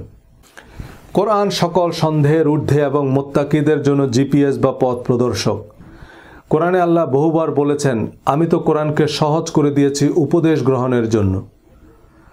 আল্লাহ নবীকে বলেছেন, আমি তোমার উপর এই কিতাব নাজিল করেছি সকল বিষয়ের সুস্পষ্ট বিবরণ এবং মুসলমানদের জন্য গাইডেন্স, ক্ষমা ও সুসংবাদ হিসাবে। অনেকেই কোরআনের অনেক রূপক, উপমা, রহস্যময় আয়াতকে পুঁজি করে প্রশ্ন করেন যে কোরআন থেকে এসব আয়াতের অর্থ বোঝা সম্ভব নয়। খুবই যৌক্তিক, কিন্তু তা আমাদের বোঝার প্রয়োজনও নেই। আল্লাহ পবিত্র কোরআনে বলেছেন, তিনি তোমার উপর কিতাব নাজিল করেছেন, তার মধ্যে রয়েছে মুহকাম আয়াতসমূহ, যেগুলো কিতাবের মূল, আর অন্যগুলো মুতাশাবিহ। ফলে যাদের অন্তরে রয়েছে সত্য বিমুখ প্রবণতা, তারা ফিতনার উদ্দেশ্যে এবং ভুল ব্যাখ্যার অনুসন্ধানে মুতাশাবিহ আয়াতগুলোর পিছনে লেগে থাকে, অথচ আল্লাহ ছাড়া কেউ এর ব্যাখ্যা জানে না। অর্থাৎ কোরআনের মুহকাম, হুকুম, আহকাম বা বিধিবিধান সংক্রান্ত আয়াতগুলো সহজ এবং স্পষ্ট। সূরা বাকারার ১৮৫ এবং ১৮৭ এ দুটি আয়াত যে কোনো অমুসলিমকে দিলেও সে রোজার বিস্তারিত বিধিবিধান বলে দিতে পারবে। সূরা বাকারা ১৮৭ নং আয়াতের শেষে আল্লাহ তাই বলছেন, এভাবেই আল্লাহ তার আয়াতসমূহ মানুষের জন্য স্পষ্ট করেন যাতে তারা সৎকর্মশীল হতে পারে। কোরআনের বিধিবিধান আপনি পরিষ্কার বুঝবেন, কিন্তু আপনি যে বুঝেন নাই বা বিষয়টা যে এত সহজ নয়, এ হাইকোর্ট দেখাতে বাদশাহ আলমগীরের ফতোয়াপিডিয়া লাগবে, যাতে শত শত ফিকহ কিতাবের পরস্পর বিরোধী রায় আছে। কোরআনের মুতাশাবিহ আয়াতগুলোর অর্থ আল্লাহ ছাড়া কেউ জানে না, কিন্তু যাদের অন্তরে রয়েছে সত্য বিমুখ প্রবণতা, তারা এই মুতাশাবিহ আয়াতগুলোর মন গড়া ব্যাখ্যা দিয়ে আল কায়দা বানাচ্ছে, ধর্মের নিত্য নতুন দোকান খোলে। অমুক আয়াতের অর্থ নবী নূরের তৈরি, সুতরাং এটা বিশ্বাস না করলে সে কাফের। কাফেরের পিছনে নামাজ পড়লে নামাজ হবে না, সুতরাং নূর পার্টির আলাদা মসজিদ বানানো লাগবে। অথচ নবী নূরের তৈরি না মাটির তৈরি আল্লাহই ভালো জানেন, আমাদের আদার ব্যাপারে জাহাজের খবর নেওয়ার দরকার কি? এই রূপক মুতাশাবিহ আয়াতের অযাচিত ব্যাখ্যা দিয়ে ধর্মকে গেলার অযোগ্য ঢেকি বানানো হয়েছে। এটা বিশ্বাস করলে কাফের, আবার না বিশ্বাস করলেও কাফের।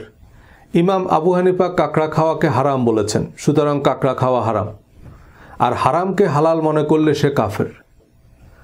আবার আরেক ইমাম কাঁকড়া খাওয়াকে হালাল ফতোয়া দিয়েছেন, তো সেই ইমাম কাফের হননি? শেষ পর্যন্ত আমাদের সামনে অপশন হচ্ছে, আমরা কি মাদানী হুজুরকে মানব না আজহারি হুজুরকে মানব। কোরআনে আল্লাহ বলেছেন, হে মানুষেরা, তোমরা সকলে তোমাদের নিকট তোমাদের প্রভুর কাছ থেকে যা নাজিল হয়েছে তার অনুসরণ করো এবং তাকে ছাড়া অন্য কিছু অনুসরণ করো না। মৃত্যুদণ্ডের বিধানসহ ইসলামী শরিয়ার অসংখ্য দণ্ডবিধি আছে যার ভিত্তি কোরআন নয়। রাসূলের অনুসরণের মোড়কে দিন শেষে বাদশাহ আলমগীরের দ্বীন-ই আলমগীরি অনুসরণ করছি।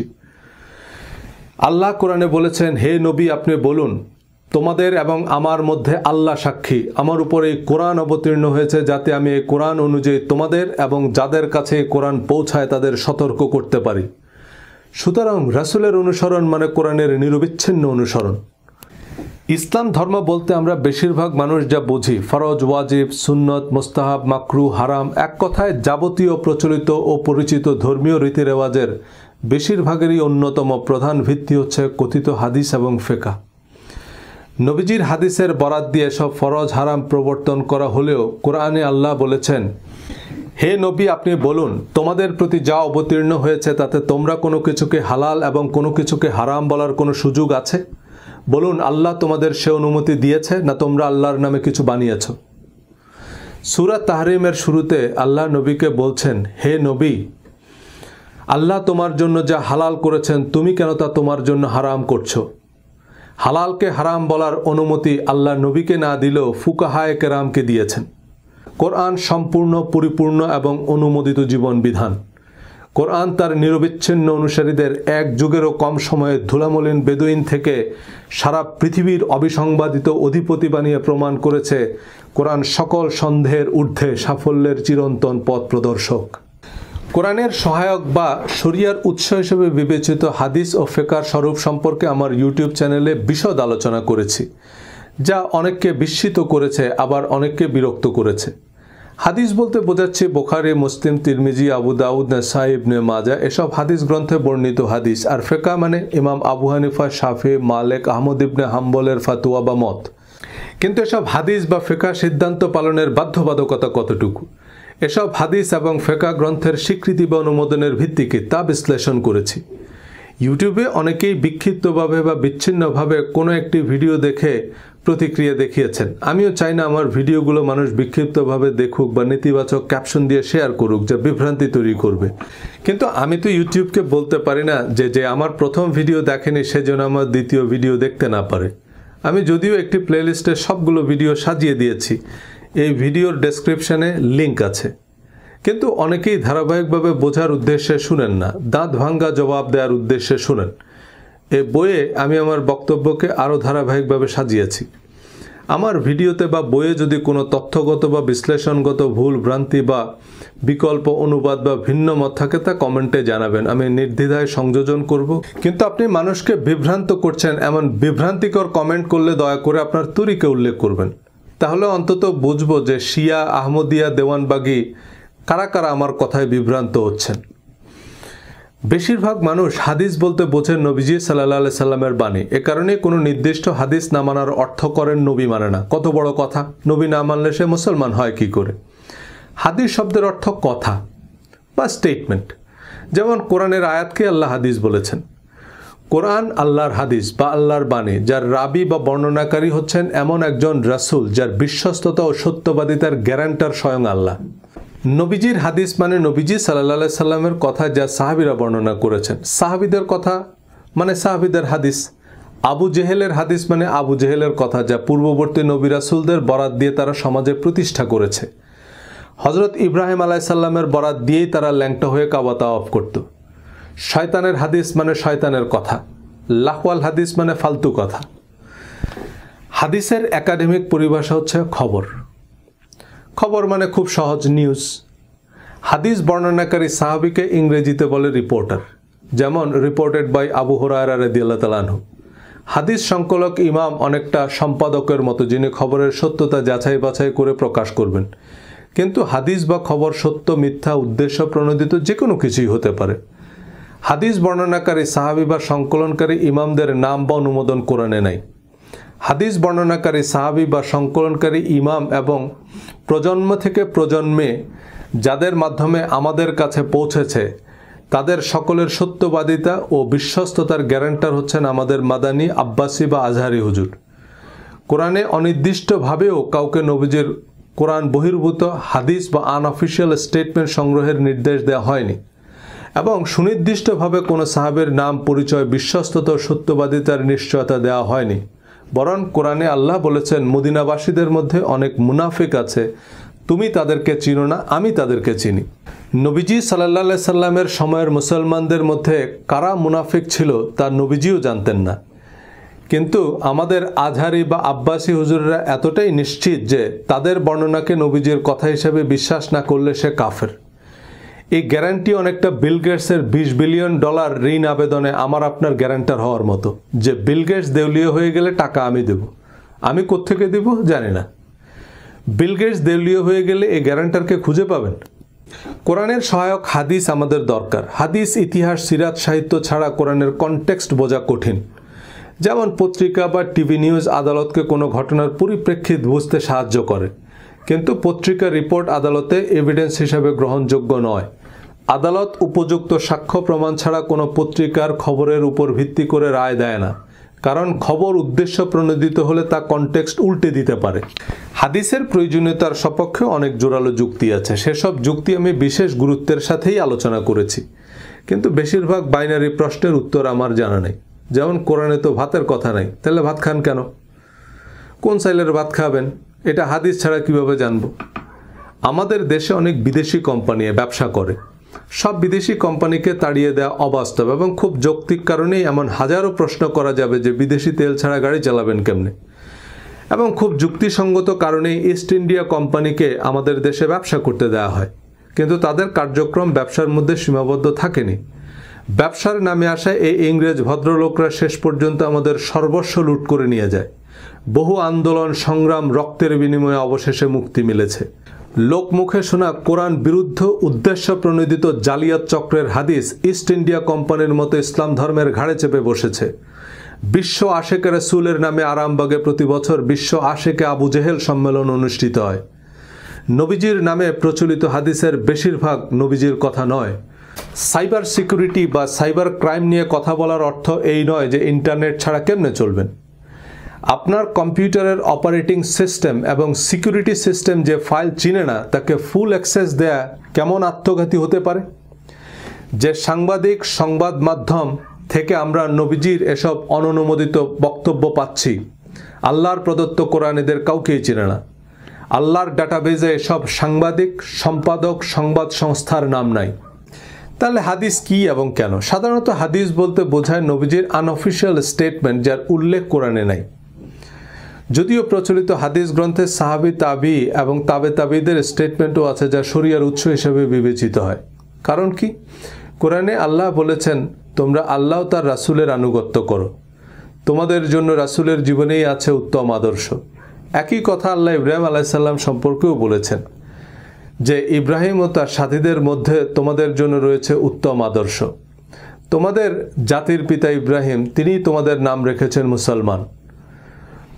নবীজি ও ইব্রাহিম আলাইহিস সালাম সহ সকল নবীদের সিরাত ও সুন্নত অনুসরণ ঈমানের অংশ। হযরত আদম আলাইহিস সালাম থেকে শুরু করে সকল নবীগণের কথা কাজ অনুমোদনের নিঃশর্ত অনুসরণ বাধ্যতামূলক, কিন্তু নবীদের কথা কাজ অনুমোদনের নির্ভুল বিবরণ কেবলমাত্র কোরআনেই আছে। আল্লাহ নবীদের নাম ঠিকানা পরিচয়পত্র সহ কোরআনে উল্লেখ করেছেন। সূরা ইব্রাহিম, সূরা মুহাম্মদ, সূরা নূহ, সূরা ইউসুফ, সূরা আম্বিয়া, সূরা আহজাব। কোরআন জুড়ে আল্লাহ নবীদের হাদিস ও সুন্নতি বর্ণনা করেছেন। হযরত মূসা আলাইহিস সালাম, ঈসা আলাইহিস সালাম, ইব্রাহিম আলাইহিস সালাম কি বলে সালাম দিয়েছেন, আদম আলাইহিস সালাম, জাকারিয়া আলাইহিস সালাম এবং অন্যান্য নবীগণ আল্লাহর কাছে কি দোয়া করেছেন আল্লাহ কোরআনে উল্লেখ করেছেন। আল্লাহর নবীদের মকবুল দোয়া আল্লাহ কোরআনে বলে দিয়েছেন। যারা কোরআনে নবীদের সুন্নত খুঁজে পাননি তারা চশমা চোখে দিয়ে চশমা খুঁজে বেড়াচ্ছেন। আল্লাহ তার রাসূলের আনুগত্য করো এ কথার অর্থ আবু হুরায়রা বা ইমাম বুখারীর স্টেটমেন্টকে নবীজির কথা বলে মেনে নেয়াকে বোঝায় না। আল্লাহর দূত হিসেবে নবীজিকে আল্লাহ ডিপ্লোম্যাটিক পাসপোর্ট দিয়েছেন। নবীজির অফিসিয়াল স্টেটমেন্ট অবিকল সংরক্ষণের দায়িত্ব নিয়েছেন, কিন্তু আবু হুরায়রা বা ইমাম বুখারীর নিবন্ধন সার্টিফিকেটই নেই। কোরআনের সহস্রাধিক আয়াত আছে যেখানে আল্লাহ নবীকে বলেছেন, হে নবী আপনি বলুন, হে নবী আপনি পড়ুন, আপনি করুন, আপনি করবেন না। শুধু কল বা হে নবী আপনি বলুন এই শব্দটা কোরআনে 332টা আয়াতের শুরুতে আছে। পুরা কোরআনের কেন্দ্রীয় চরিত্রই তো নবীজি, কোরআনই তো নবীজির বায়োগ্রাফি। সুতরাং নবীজি কি বলেছেন, কি করেছেন, কি আদেশ করেছেন, কি নিষেধ করেছেন তার বিশদ বর্ণনা কোরআনেই আছে। সেসবের সত্যতার গ্যারান্টার স্বয়ং আল্লাহ। এর বাইরে কেউ নবীর নামে কিছু বললেই তা নবীজির হাদিস নয়। জাল টাকায়ও গভর্নরের স্বাক্ষর থাকে। গভর্নরের স্বাক্ষর থাকলে যদি টাকা মনে করেন তো কত টাকা লাগবে বলেন? নবীজি ছাড়াও সাহাবী, তাবি এবং তাবে তাবেইন অর্থাৎ ইসলামের প্রথম 3 প্রজন্মের মুসলমানদের কথা কাজ অনুমোদন ও প্রচলিত ধর্মচর্চায় শরীয়তের ভিত্তি বা কোরআনের মতোই অবশ্য পালনীয় বিধান বা ফরজ ওয়াজিব হিসাবে অন্তর্ভুক্ত করা হয়েছে। কোরআনের বিপরীতে ফুকাহায়ে কেরাম হালাল হারাম থেকে শুরু করে মৃত্যুদণ্ডের বিধানও দিতে পারেন। এর বাইরেও পীর মুরব্বীদের দল মত দরগা মাজার তো আছেই। এসবের ভিত্তি কি? কোরআনে আল্লাহ বলেছেন সাহাবীদের উপর আল্লাহ সন্তুষ্ট, কিন্তু নবীদের মতো নির্দিষ্ট সাহাবীদের নাম পরিচয় কোরআনে নাই। সুতরাং কোন কোন সাহাবের উপর আল্লাহ সন্তুষ্ট তা আমরা জানি না। এর বিপরীতে কোরআনের বর্ণনা অনুযায়ী মদিনাবাসীদের মধ্যে মুনাফিকও ছিল, যাদেরকে নবীজিও চিনতেন না। সুতরাং আমরা নির্দিষ্ট করে কোনো সাহাবীকে নিঃশর্ত বিশ্বাসের শর্ত আরোপ করতে পারি না। সকল নবীগণকে নিঃশর্ত বিশ্বাস করা ঈমানের অপরিহার্য অংশ হওয়ার পরও আইডি কার্ড ছাড়া কাউকে নবী বলা যাচ্ছে না। কিন্তু সাহাবীদের উপর আল্লাহ সন্তুষ্ট এই আয়াতের উপর লক্ষ লক্ষ সাহাবী, তাবেঈন শরীয়তের উৎস বনে গেলেন। কোনো আইডি কার্ড ছাড়াই শুধু সাহাবী তাবেঈ বলে দিলেই হলো।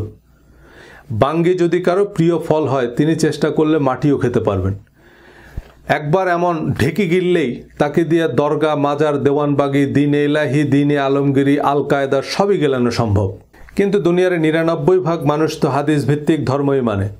৯৯% মানুষ সত্যতার মানদণ্ড নয়। সত্যতার মানদণ্ড হচ্ছে কোরআন। কোরআন বলছে, আর যদি তুমি দুনিয়ার অধিকাংশ লোকের কথা মতো চলো, তাহলে তারা তোমাকে আল্লাহর পথ থেকে বিচ্যুত করে দিবে। তারা তো শুধু অনুমানের অনুসরণ করে এবং তারা কেবল অনুমান ভিত্তিক কথাবার্তাই বলে। তবু হাদিসকে বাদ দিলে ধর্মের যে চেহারা দাঁড়ায় তার সাথে আমরা একেবারেই পরিচিত নই। এ কারণেই অনেকেই কোরআনের অনুসরণকে আহলে কোরআন ফেতনা, প্রোটেস্ট্যান্ট ভার্সন অফ ইসলাম, খ্রিস্টান প্রজেক্ট ইত্যাদি নাম দিয়ে পত্রপাঠ বিদায় করে দেন। যে শাইখুল হাদিস আবু হুরায়রা বা ইমাম বুখারীর বিশুদ্ধতার ১০০% গ্যারান্টি দিচ্ছেন, বিচারের মাঠে ইমাম বুখারী দেউলিয়া হয়ে গেলে এই গ্যারান্টারকে খুঁজে পাবেন কই? কোরআন পড়ে যদি আমি নাও বুঝি, তবুও তো আমি বলতে পারবো যে আল্লাহ, আমি তোমার কিতাব পড়ে এটুকু বুঝছি। আর আমি যে এটুকু বুঝছি তা তো অন্তর্যামী জানেন। কিন্তু আমি যদি বলি যে আমি বুখারী শরীফে পড়েছি, আল্লাহ যদি জিজ্ঞেস করে যে বুখারী আবার কে, তখন? আমাদের শাইখুল হাদিসরা লাখ লাখ হাদিস মুখস্থ করেছেন, আলহামদুলিল্লাহ। এবং এই বিবেচনাই আমরা তাদেরকে সাহাবী তাবেঈদের গ্যারান্টার হিসাবে মানি। আমরা যেহেতু দেওবন্দ মদিনায় পড়িনি, আমরা হাদিস কোরআন নিয়ে কথা বলার কে? আপনি যাবেন উত্তরা, কিন্তু উত্তরা ক্রস করে আপনি দিনাজপুর গিয়ে উঠলেন। আপনি তো উত্তরার থেকে অনেক বেশি গেছেন, তাই না?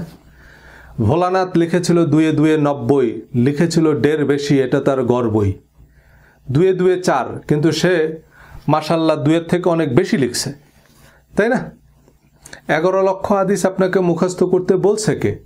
সে ১১ লক্ষ হাদিস কই? কোরআনকে আল্লাহ সরল পথ বলেছেন, বারবার বলেছেন আল্লাহ তোমাদের জন্য সহজ চান, কঠিন চান না। কিন্তু এই ৪৫ লাখ হাদিস ইসলামকে অন্তহীন জিলাপির প্যাচ আর গেলার অযোগ্য ঢেকি বানিয়েছে। কথিত হাদিসের গোলক ধাঁধায় আমরা পথ হারিয়ে বসে আছি। কারণ কোরআনের ২ এ ২ ৪ আমাদের পছন্দ নয়। অঙ্ক মিলুক আর নাই মিলুক, ফলাফলের সংখ্যা বেশি হতে হবে। আল্লাহর জিপিএস যেখানে আমাদের রাইট টার্ন নিতে বলেছে, আমরা লেফট টার্ন নিয়েছি। উল্টা পথে ১০০০ মাইল গাড়ি চালালেও রাস্তা কিন্তু কমছে না, রাস্তা বাড়ছে। আমরা যে ভুল পথে আছি তা আমাদের পতন দেখেই বোঝা যায়। আল্লামা ইকবালের ভাষায় আল্লাহ বলছেন, দান ভান্ডার খোলাই তোমর, সে দান নেবার সাইল কই, কারে আমি বলো পথ দেখাইব, পথ চলা সেই পথিক বই। আমরা কোরআন বোঝার আগে বা কিছু বুঝে ওঠার আগে ধর্ম বুঝেছি। এখন আমাদের রিলিজিয়াস মাইন্ডসেট অনুযায়ী কোরআনকে মূল্যায়ন করি। দাড়ি, মোচ আর পাথর মেরে হত্যা করার বিধান কোরআনে খুঁজে না পেলে আমাদের কাছে কোরআনকে অসম্পূর্ণ মনে হয়। হিন্দুদের কাছেও বেদকে অসম্পূর্ণ মনে হয়, কারণ তাতে মূর্তি পূজার কথা নাই, মাত্র একজন ঈশ্বরের কথা আছে। পুলিশের অনেকের কাছে সংবিধানকে অসম্পূর্ণ মনে হতে পারে, কারণ তাতে ক্রসফায়ারের বিধান নাই। ও ভাই, সংবিধানে না থাকলে তা অসাংবিধানিক, কোরআনে না থাকলে তা আল্লাহর বিধান নয়, আবু জেহেলের বিধান। আল্লাহ বলেছেন কোরআন বুঝতে হবে যে কোনো পূর্বানুমানকে মিউট করে। ধর্মকে বিচ্ছিন্ন, বিক্ষিপ্ত বা অসচেতনভাবে বুঝতে গিয়ে আমরা অধর্মের বৃত্তে বন্দী হয়েছি। মাদ্রাসা জীবন শেষে চতুর্মুখী জ্ঞান ও অভিজ্ঞতা হলেও আমরা বুঝতে পারিনি যে কোরআনের কাছে আমাদের জিজ্ঞাসা কি। পৃথিবীর তাবৎ প্রশ্নের উত্তর জানে গুগল, কিন্তু আপনাকে তো জানতে হবে হোয়াট টু আস্ক গুগল। সারা জীবন কোরআন পড়েও অনেক প্রশ্নের উত্তর মেলেনি, কারণ প্রশ্নটাই মাথায় ছিল না। ২০ বছর যে বাড়িতে থাকেন সে বাড়ির কয়টা সিঁড়ি বলতে পারবেন? কোনোদিন তো গুনে দেখিনি, কারণ সিঁড়ির সংখ্যা জানার দরকার কি? আমাদের নামাজ, রোজা, হাদিস, হিজাব, হালাল হারাম, পাপ পুণ্য, ভালো মন্দ সম্পর্কে কোরআন কি বলছে বাড়ির সিঁড়ি গণার মতো কোনোদিন গুনে দেখিনি। মাদানী হুজুর বলেছে, আজহারি হুজুর বলেছে, ওনারা নিশ্চয়ই গুনেই বলেছে। ওনারাও গোনার দরকার মনে করেননি, কারণ মদিনা আজহারের অধ্যাপকরা বলেছেন, ওনারা তো নিশ্চয়ই গুনেছে। মাদ্রাসায় পাল্টা প্রশ্ন করার কোনো সুযোগ নেই। ইন্টারনেট হুজুরদের জবাবদিহিতার মুখোমুখি করেছে। এখন শিয়া, সুন্নি, আহমদিয়া, আটরশি, কওমি, আহলে হাদিস সবার ওয়াজ আমরা অনলাইনে দেখছি। একজন এক কথা বলছে। আজহারি সাহেবের ফতোয়া আব্বাসি হুজুর মানে না, ইমাম খোমেনির ইসলাম ইমাম সুদাইস জানে না। আমি হাদিস, তাফসির, ইসলামের ইতিহাস, সাহিত্য সবই পড়ি এবং পড়তে উৎসাহ দিই। নবীজি সাল্লাল্লাহু আলাইহি সাল্লাম এবং প্রধান সাহাবীদের জীবনাচরণের নির্ভুল বিবরণ এবং সহিহ হাদিস অনুসরণ আবশ্যক, কিন্তু তা কোরআনের মূলনীতির সাথে সামঞ্জস্যপূর্ণ হতে হবে। হাদিস বিশারদ ইমামগণের অভিমত ও হাদিস শাস্ত্রের মূলনীতি অনুযায়ী কোরআনের সাথে সম্পর্কহীন এবং সামঞ্জস্যহীন হাদিস শরীয়তের বিধান হিসাবে অকার্যকর, কারণ নবীজি সাল্লাল্লাহু আলাইহি সাল্লাম এবং তার সাহাবীগণ কোরআন পরিপন্থী কোনো কথা বলেছেন বা কাজ করেছেন এটা একজন মুসলমান নীতিগতভাবে বিশ্বাস করতে পারে না। আমাদের সামনে অনেক হাদিস আছে যা কোরআনের ব্যাখ্যা, বিশ্লেষণ বা মর্মার্থ বলে বিবেচিত হতে পারে, কারণ সেসব হাদিসের মূল বক্তব্য কোরআনের সীমা অতিক্রম করেনি। নবীজির অনেক উপদেশ এবং কোরআনের সাথে সঙ্গতিপূর্ণ হাদিস নিয়েও আমি আলোচনা করেছি আমার বইয়ে, ভিডিওতে, এবং কোরআনের সাথে সঙ্গতিপূর্ণ হাদিসগুলোই সহিহ হাদিস।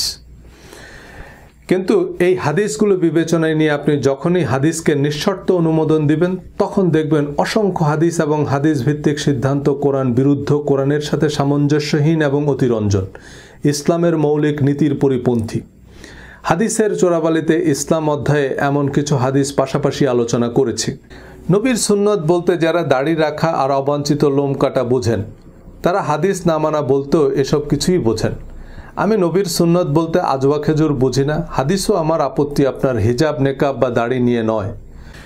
মিথ্যা হাদিস ছাপানো জালিয়াত চক্র আমাদের দাড়ি মোচের পক্ষে বিপক্ষে প্রতিযোগিতায় বসিয়ে দিলেও তাদের উদ্দেশ্য ভিন্ন। সূরা মায়দা 44 নং আয়াতে আল্লাহ বলছেন, আর যারা আল্লাহ যা নাজিল করেছেন তার মাধ্যমে বিচার বা ফয়সালা করে না তারাই কাফের।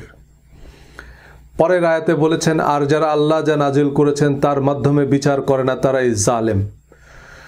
সূরা মায়দা 47 নং আয়াতে আবারও বলেছেন, আর আল্লাহ যা নাজিল করেছেন যারা তার মাধ্যমে বিচার ফয়সালা করে না তারাই ফাসেক বা পাপিষ্ঠ। তিনটি আয়াতে উল্লেখিত ইয়াহকুমের মূল শব্দ হুকুম। হুকুম শব্দটি বিদেশি শব্দ হিসাবে বাংলায় ব্যবহৃত হয়। মুখ্য মহানগর হাকিম, হাকিম মানে বিচারক, হুকুম মানে রায়। এ রায় হতে হবে কোরআনের দণ্ডবিধি মোতাবেক। এই আয়াতগুলোর যে কোনো অনুবাদ যে কোনো অমুসলিমকে দিলেও সে পরিষ্কার বলে দিতে পারবে এই আয়াতগুলোর অর্থ কী। এবার কোনো মুফাসসিরে কোরআনকে জিজ্ঞেস করেন যে মুরতাদ বা ধর্মত্যাগীর শাস্তি মৃত্যুদণ্ড, আল্লাহ বা নবী অবমাননার জন্য ফাঁসি বা মৃত্যুদণ্ডের বিধান কোরআনের কোন আয়াতে দেওয়া হয়েছে? ফাঁসি তো বহুদূর, কোরআন এগুলোকে শাস্তিযোগ্য অপরাধ কি বলেছে? কোরআনে যে অপরাধের নাম নিশানা নাই সে অপরাধের জন্য মৃত্যুদণ্ডের রায় যারা প্রণয়ন করলো উপরের আয়াত অনুযায়ী তারা কাফের হননি কেন? কারণ এগুলো তো কোরআনের কথা। কোরআন তো আপনি সরাসরি বুঝবেন না, হুজুর যেভাবে বুঝাবেন সেভাবে বুঝতে হবে। কারণ আল্লাহ তার রাসূলের অনুসরণ করো, আর ওলামারা রাসূলের খলিফা, খলিফারা যা বলবে তাই রাসূলের কথা। আলহামদুলিল্লাহ, এক রাসূল লোকান্তরে লক্ষ রাসূল ঘরে ঘরে। উহুদ, খন্দক সহ মুসলমানদের বিরুদ্ধে বেশিরভাগ যুদ্ধের সেনাপতি ছিলেন আবু সুফিয়ান।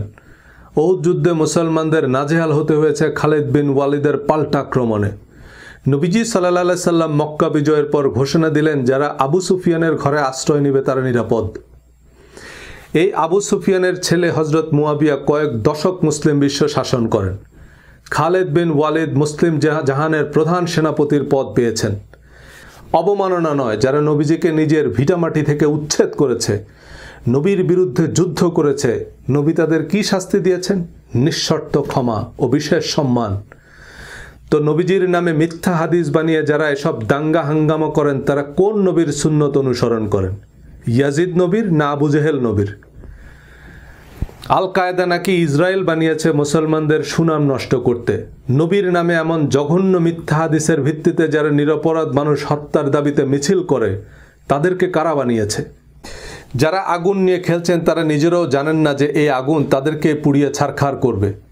হাদিসের ভিত্তিতে শরিয়া আইন প্রণয়ন করে ইরান, ইরাক, সৌদি আরবে অসংখ্য ইসলামী স্কলারকে ধর্মীয় ভিন্ন মতের কারণে জেল, জুলুম ও মৃত্যুদণ্ড দেওয়া হয়েছে।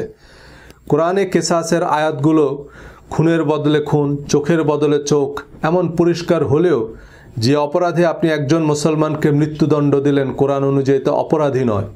যে হাদিস অনুযায়ী মৃত্যুদণ্ড দেওয়া হয়েছে, হাদিসের আরেকজন এমিরেটাস অধ্যাপক সে হাদিসকে জাল বলছেন। এ কেমন আইন, এ কেমন জীবন বিধান? এমন জালিয়াতি বেদ বাইবেল নিয়ে হয়েছে। সাধারণ মানুষকে বেদ বাইবেল থেকে দূরে রেখে রিলিজিয়াস এলিটরা সতীদাহ, উইচ হান্ট বা ব্লাসফেমি আইনের নামে সক্রেটিস, ব্রুনোর মতো হাজারো দীপশিখা নিভিয়ে দিয়েছে, হাজারো তরতাজা ফুল স্বামীর চিতায় জ্বালিয়ে দিয়েছে। তারপর রাজা রামমোহন রায় বেদ আর মার্টিন লুথার কিং বাইবেলকে সাধারণ মানুষের বোধগম্য করে অনুবাদ করলেন সে অন্ধকারে আলো জ্বালাতে। কোরআন বুঝে পড়ুন, আলো আসবেই। আজ যে কথাগুলো আমি বলছি, কাল এ কথাগুলো মাদানী আজহারি হুজুররা বলবেন। তাদের একটু অভয় দেন, পরিবেশ তৈরি করুন।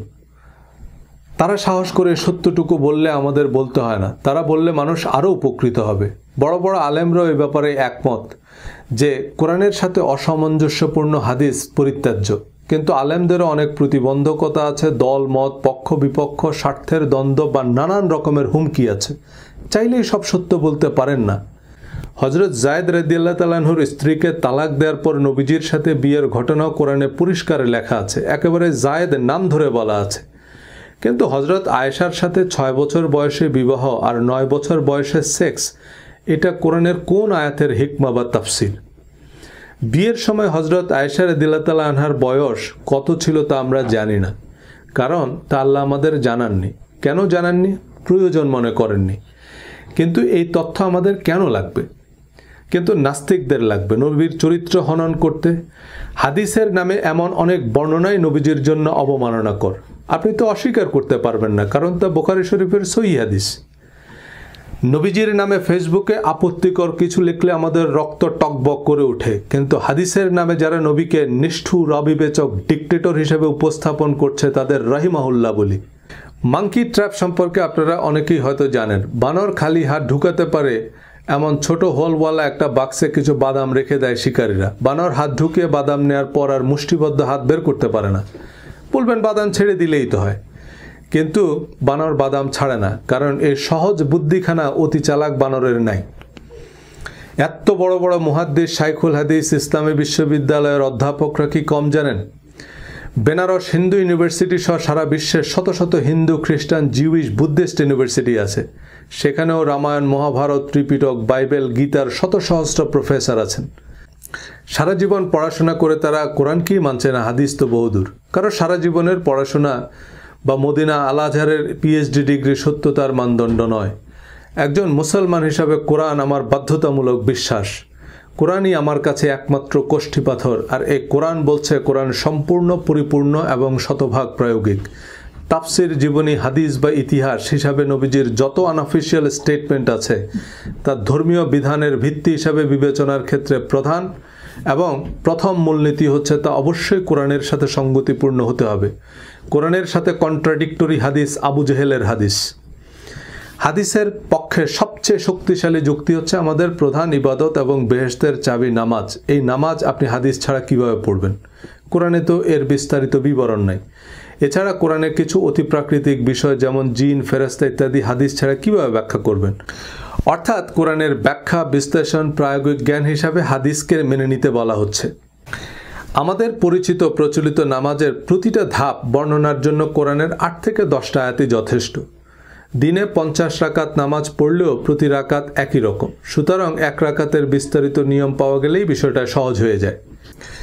আর যিনি বলছেন যে আমরা হাদিস অনুযায়ী নামাজ পড়ি, একটু জিজ্ঞেস করবেন যে আমরা কোন কোন হাদিস অনুযায়ী নামাজ পড়ি, সে হাদিসগুলো একটু দেখান। আমি কোরআনের ভিত্তিতে কথা বলি তাই অনেকে গোমরা হয়ে যাচ্ছেন। হাদিসের সালাত এবং আমাদের নামাজ শিরোনামে আলোচনা করলে আপনি হেলির ধূমকেতুর মতো গায়েব হয়ে যাবেন। 75 বছর লাগবে আপনাকে খুঁজে বের করতে। হাদিস অনুযায়ী আমরা নামাজ পড়ি না। নামাজকে কেন্দ্র করেই মুসলমানদের মধ্যে এত এত মাযহাব, উপমাযহাব। কারণ নবীজি কিভাবে নামাজ পড়েছেন তার পরস্পর বিরোধী লক্ষাধিক হাদিস আছে। নামাজের সকল বিবরণ দেওয়ার জন্য নবীজির একটা হাদিসই যথেষ্ট ছিল, এবং সে হাদিস হতে হবে জাতীয় সঙ্গীতের মতো। নামাজের মতো এত গুরুত্বপূর্ণ প্রধান ইবাদতের কনক্রিট কাঠামো আপনি হাদিসেও পাবেন না। আরবি সালাহ শব্দের একটি অর্থ হচ্ছে following someone or something closely, এবং আল মুসাল্লি মানে ছায়ার মতো, আনকাট ফলোয়ার। ঘোড়দৌড় প্রতিযোগিতায় যে ঘোড়া প্রথম হয় তাকে বলা হয় আস-সাবিক বা লিডার, আর দ্বিতীয় ঘোড়াকে বলা হয় আল মুসাল্লি, কারণ সে প্রথম ঘোড়ার ক্লোজেস্ট ফলোয়ার। সো কোরআনের কনটেক্সটে আকিমুস সালাহ মানে সর্বাবস্থায় কোরআন বা আল্লাহর বিধিনিষেধ ছায়ার মতো অনুসরণ করা। কোরআনের নিরবিচ্ছিন্ন অনুসরণ অর্থেই সালাত বেহেশতের চাবি। কিন্তু আমাদের জীবনে কোরআনের নিরবিচ্ছিন্ন অনুসরণ এবং সমাজে কোরআন প্রতিষ্ঠা কল্পনাতীত কঠিন, ধারণাতীত দুরূহ ব্যাপার। তাই আমরা আল্লাহর সাহায্য, দয়া ও অনুগ্রহ কামনা করি যেন আমরা বিশ্বাস ও সৎকর্মের অগ্নি পরীক্ষায় উত্তীর্ণ হতে পারি। একজন আমাকে সূরা বাকারা ৮৩ নং আয়াতের ছবি পাঠিয়েছেন সালাত কায়েমের অংশটুকু হাইলাইট করে। তোমরা আল্লাহ ছাড়া কারো ইবাদত করো না এবং সদাচরণ করবে পিতামাতা, আত্মীয় স্বজন, ইয়াতীম ও মিসকিনদের সাথে, আর মানুষকে উত্তম কথা বলো, সালাত কায়েম করো এবং যাকাত প্রদান করো। এই আয়াতের কনটেক্সট থেকে সহজেই আন্দাজ করা যায় এতিম মিসকিনের সাথে সদাচরণ, মানুষকে উত্তম কথা বলাকে আল্লাহ সালাতের চেয়ে অগ্রাধিকার দিয়েছেন। কিন্তু আমাদের ইসলামে এগুলো প্রয়োজনীয় স্তম্ভ নয়। এই আয়াতের অনেক ব্যাখ্যায় হাদিসও পাবেন। সর্বোত্তম মুসলমান হচ্ছে সে যে মানুষের সাথে উত্তম আচরণ করে। ইমাম নববী রহমতুল্লাহ আলাইহি রিয়াদুস সালেহিনে কোরআনের সাথে সঙ্গতিপূর্ণ সৎকর্মের হাদিসগুলো সংকলন করেছেন। এই হাদিসগুলোর সমস্যা হচ্ছে এগুলো নিয়ে মারামারি করা যায় না, ঝগড়া জমে না, আসর গরম হয় না। এই হাদিসগুলো নিয়ে নাস্তিকরাও আপত্তি করবে না। কিন্তু আমাদের তারাবি নামাজ কয় রাকাত, মাওলা আলী, ইমাম মাহদির হাদিসের মতো ময়দান গরম করা হাদিস লাগবে, যেগুলো নিয়ে যুদ্ধ বাঁধিয়ে দেয়া যাবে। কোরআনের যে ধারণাগুলোর সাথে আমাদের প্রচলিত নামাজকে খুব সহজেই যুক্ত করা যায় তা হচ্ছে দোয়া। সূরা তাওবা আয়াত ১০৩, ওয়াসাল্লি আলাইহিম ইন্নাস সালাতাকা সাকানুল লাহুম, আর তাদের জন্য দোয়া করো, নিশ্চয়ই তোমার দোয়া তাদের জন্য প্রশান্তিকর। আমাদের প্রচলিত বা পরিচিত নামাজের যে কাঠামোতা কোরআন বিরুদ্ধ নয়, এবং আমরা নামাজ পড়ি হযরত ইব্রাহিম আলাইহিস সালামের পরম্পরা বা ধারাবাহিকতা অনুযায়ী। তিনি আমাদের নাম রেখেছেন মুসলমান। আমাদের পূর্ববর্তীরা এবং আমরা সেই একই ধারাবাহিকতায় নামাজ পড়ি। কোরআনের মতোই নামাজ বা প্রার্থনার রীতি আল্লাহই সুরক্ষিত রেখেছেন। নামাজ বা প্রার্থনা হচ্ছে আত্মশুদ্ধির পথ, আত্ম উন্নয়নের সিঁড়ি। এই সালাত বা প্রার্থনায় সবচেয়ে জরুরি হচ্ছে স্টেট অফ মাইন্ড।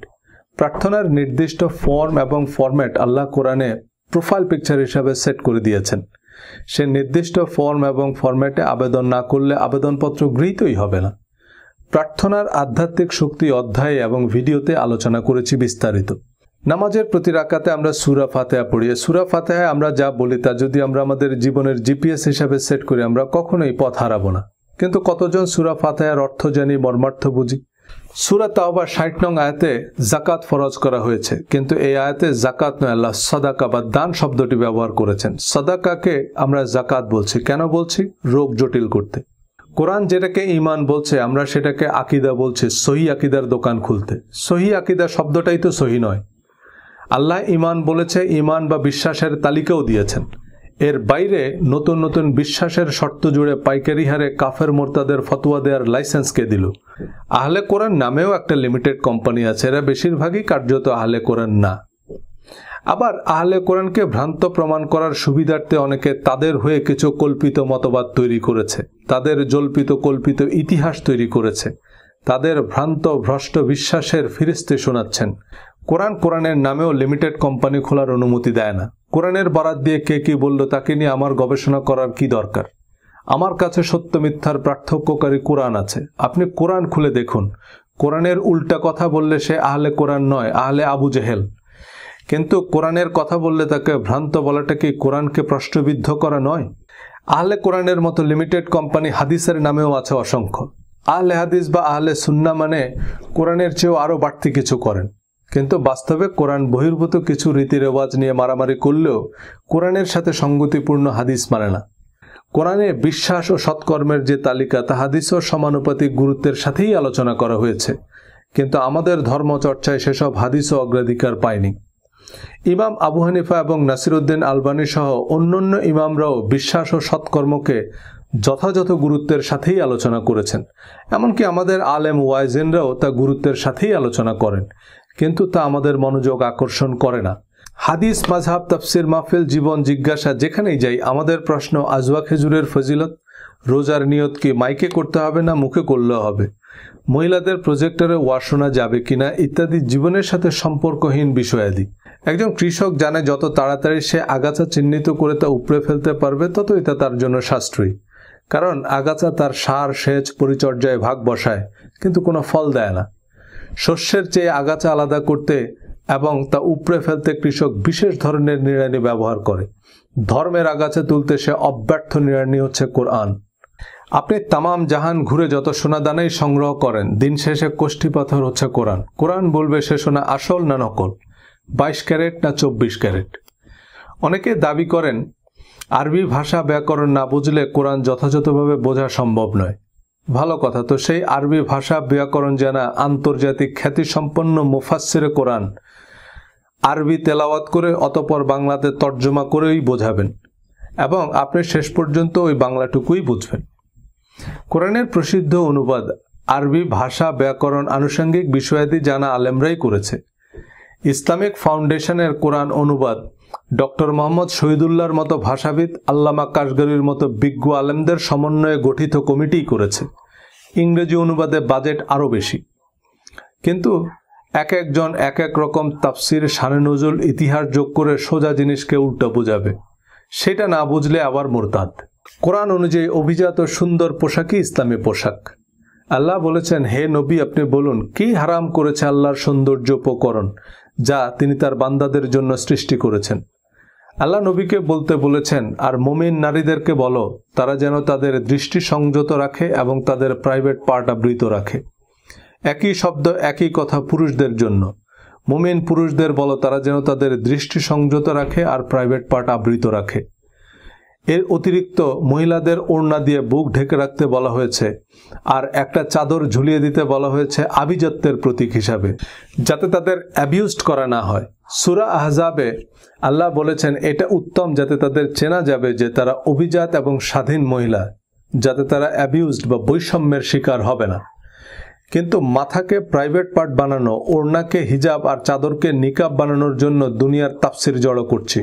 কিন্তু এর আগের আয়াতে আল্লাহ বলেছেন, আর যারা মুমিন নরনারীকে তাদের কৃত কোনো অন্যায় ছাড়াই কষ্ট দেয়, নিশ্চয়ই তারা বহন করবে অপবাদ ও সুস্পষ্ট পাপ।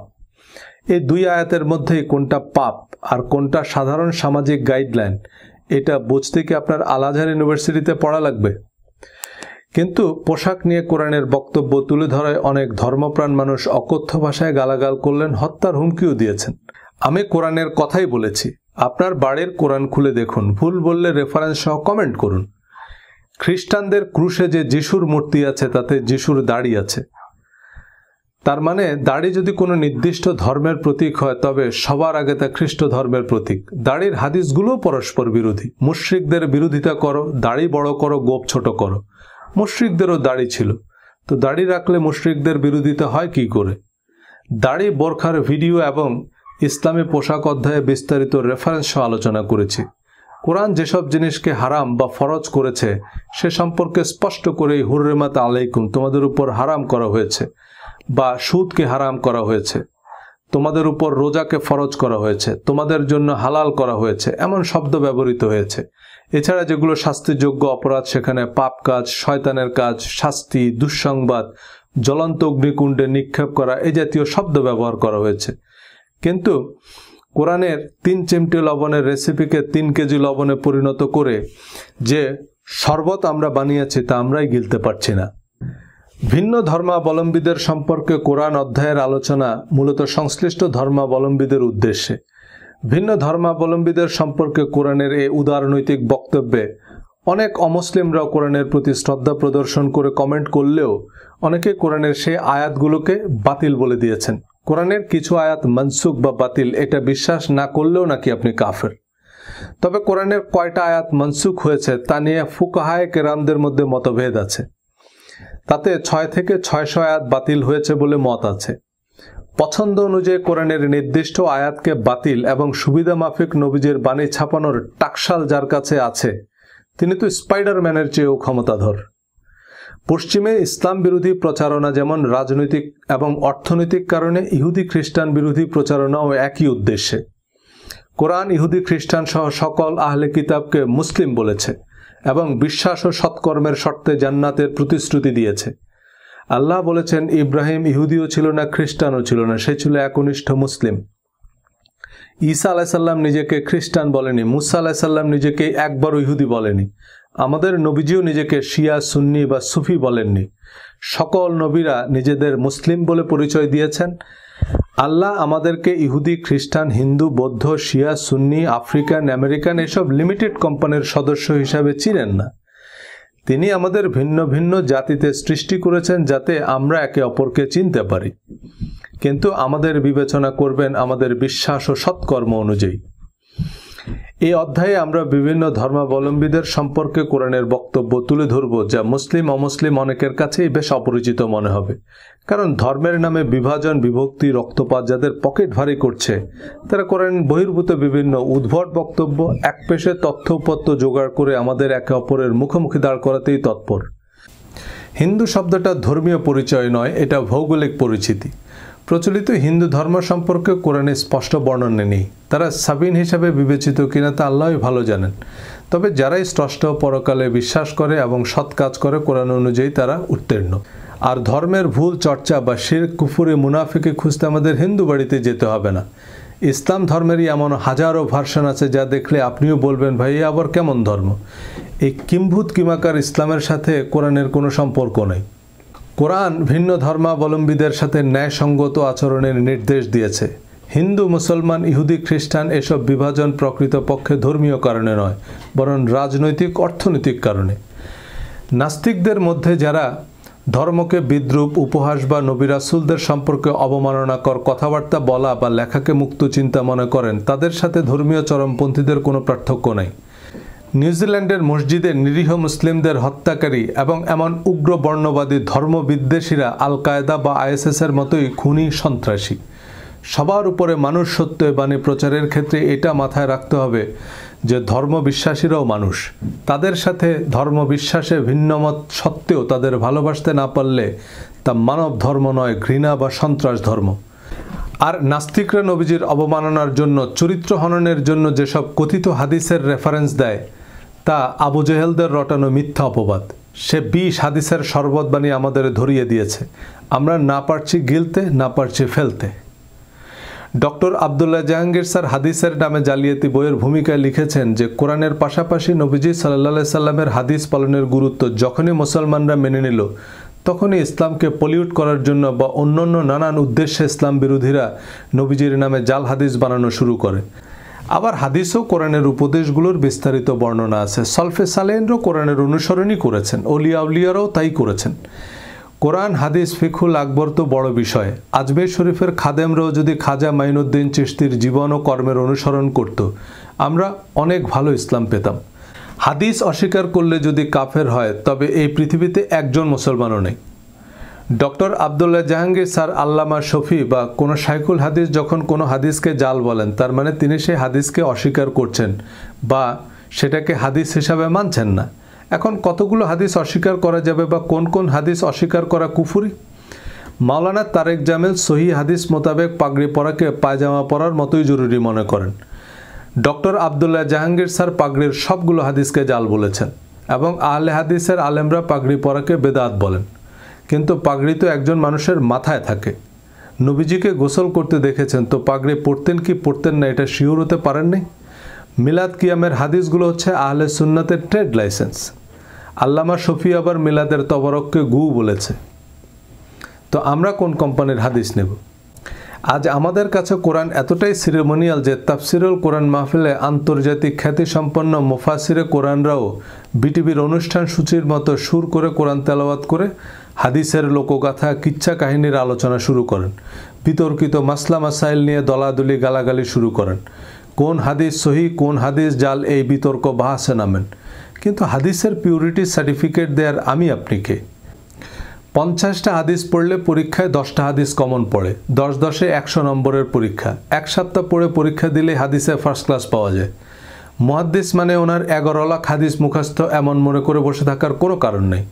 হাদিসে ফার্স্ট ক্লাস পাওয়া আমার অনেক বন্ধু আছে, 10টা হাদিস ঠিক মতো বলতে পারবে না। পরীক্ষার জন্য পড়া মুহাদ্দিসদের চেয়েও জানার জন্য পড়া ডাক্তার, ইঞ্জিনিয়ার, ব্যারিস্টার, বিচারপতি বা জেনারেলরা অনেক বেশি হাদিস জানে। আমার এই বইয়ের উদ্দেশ্য একটা নতুন দৃষ্টিভঙ্গি, একটা নতুন মানসিকতা নিয়ে ধর্মকে জানা এবং মূল্যায়ন করা। এই দৃষ্টিকোণ থেকে কোরআন পড়লে আমরা আমাদের সব উত্তর পেয়ে যাব। কারণ আমরা জানি আমাদের প্রশ্নটা কি। হাদিস, ফিকা, ফাজাইল আমল যাই পড়ি আমি কোরআনের মানদণ্ডে যাচাই করে নিতে পারবো। ইসলামের ইতিহাস, নবীজি ও সাহাবীদের জীবনী যাই পড়ি আমি বুঝতে পারবো কোনটা বিশ্বাস করব আর কোনটা চ্যালেঞ্জ করব। হাদিসে খুঁজলেও দেখবেন প্রচলিত পোশাকি রীতি রেওয়াজ নয়, বিশ্বাস ও সৎকর্ম ইসলাম ধর্মের প্রধান ভিত্তি। বিশ্বাস ও সৎকর্মই নবীজির প্রকৃত সুন্নাহ। আমি যদি হাদিস ভিত্তিক ভিডিও বানানো শুরু করি তখন দেখবেন হাদিসের সাথেও আমাদের ধর্মের কোনো সম্পর্ক নাই। নবীর সুন্নাহ কি বলার কথা কি বলছি অধ্যায়ে বিস্তারিত আলোচনা করেছি। বিকৃত ধর্ম সমাজে এমনভাবে প্রতিষ্ঠিত হয়েছে যে আসল ধর্ম চলে গেছে নিভৃতে।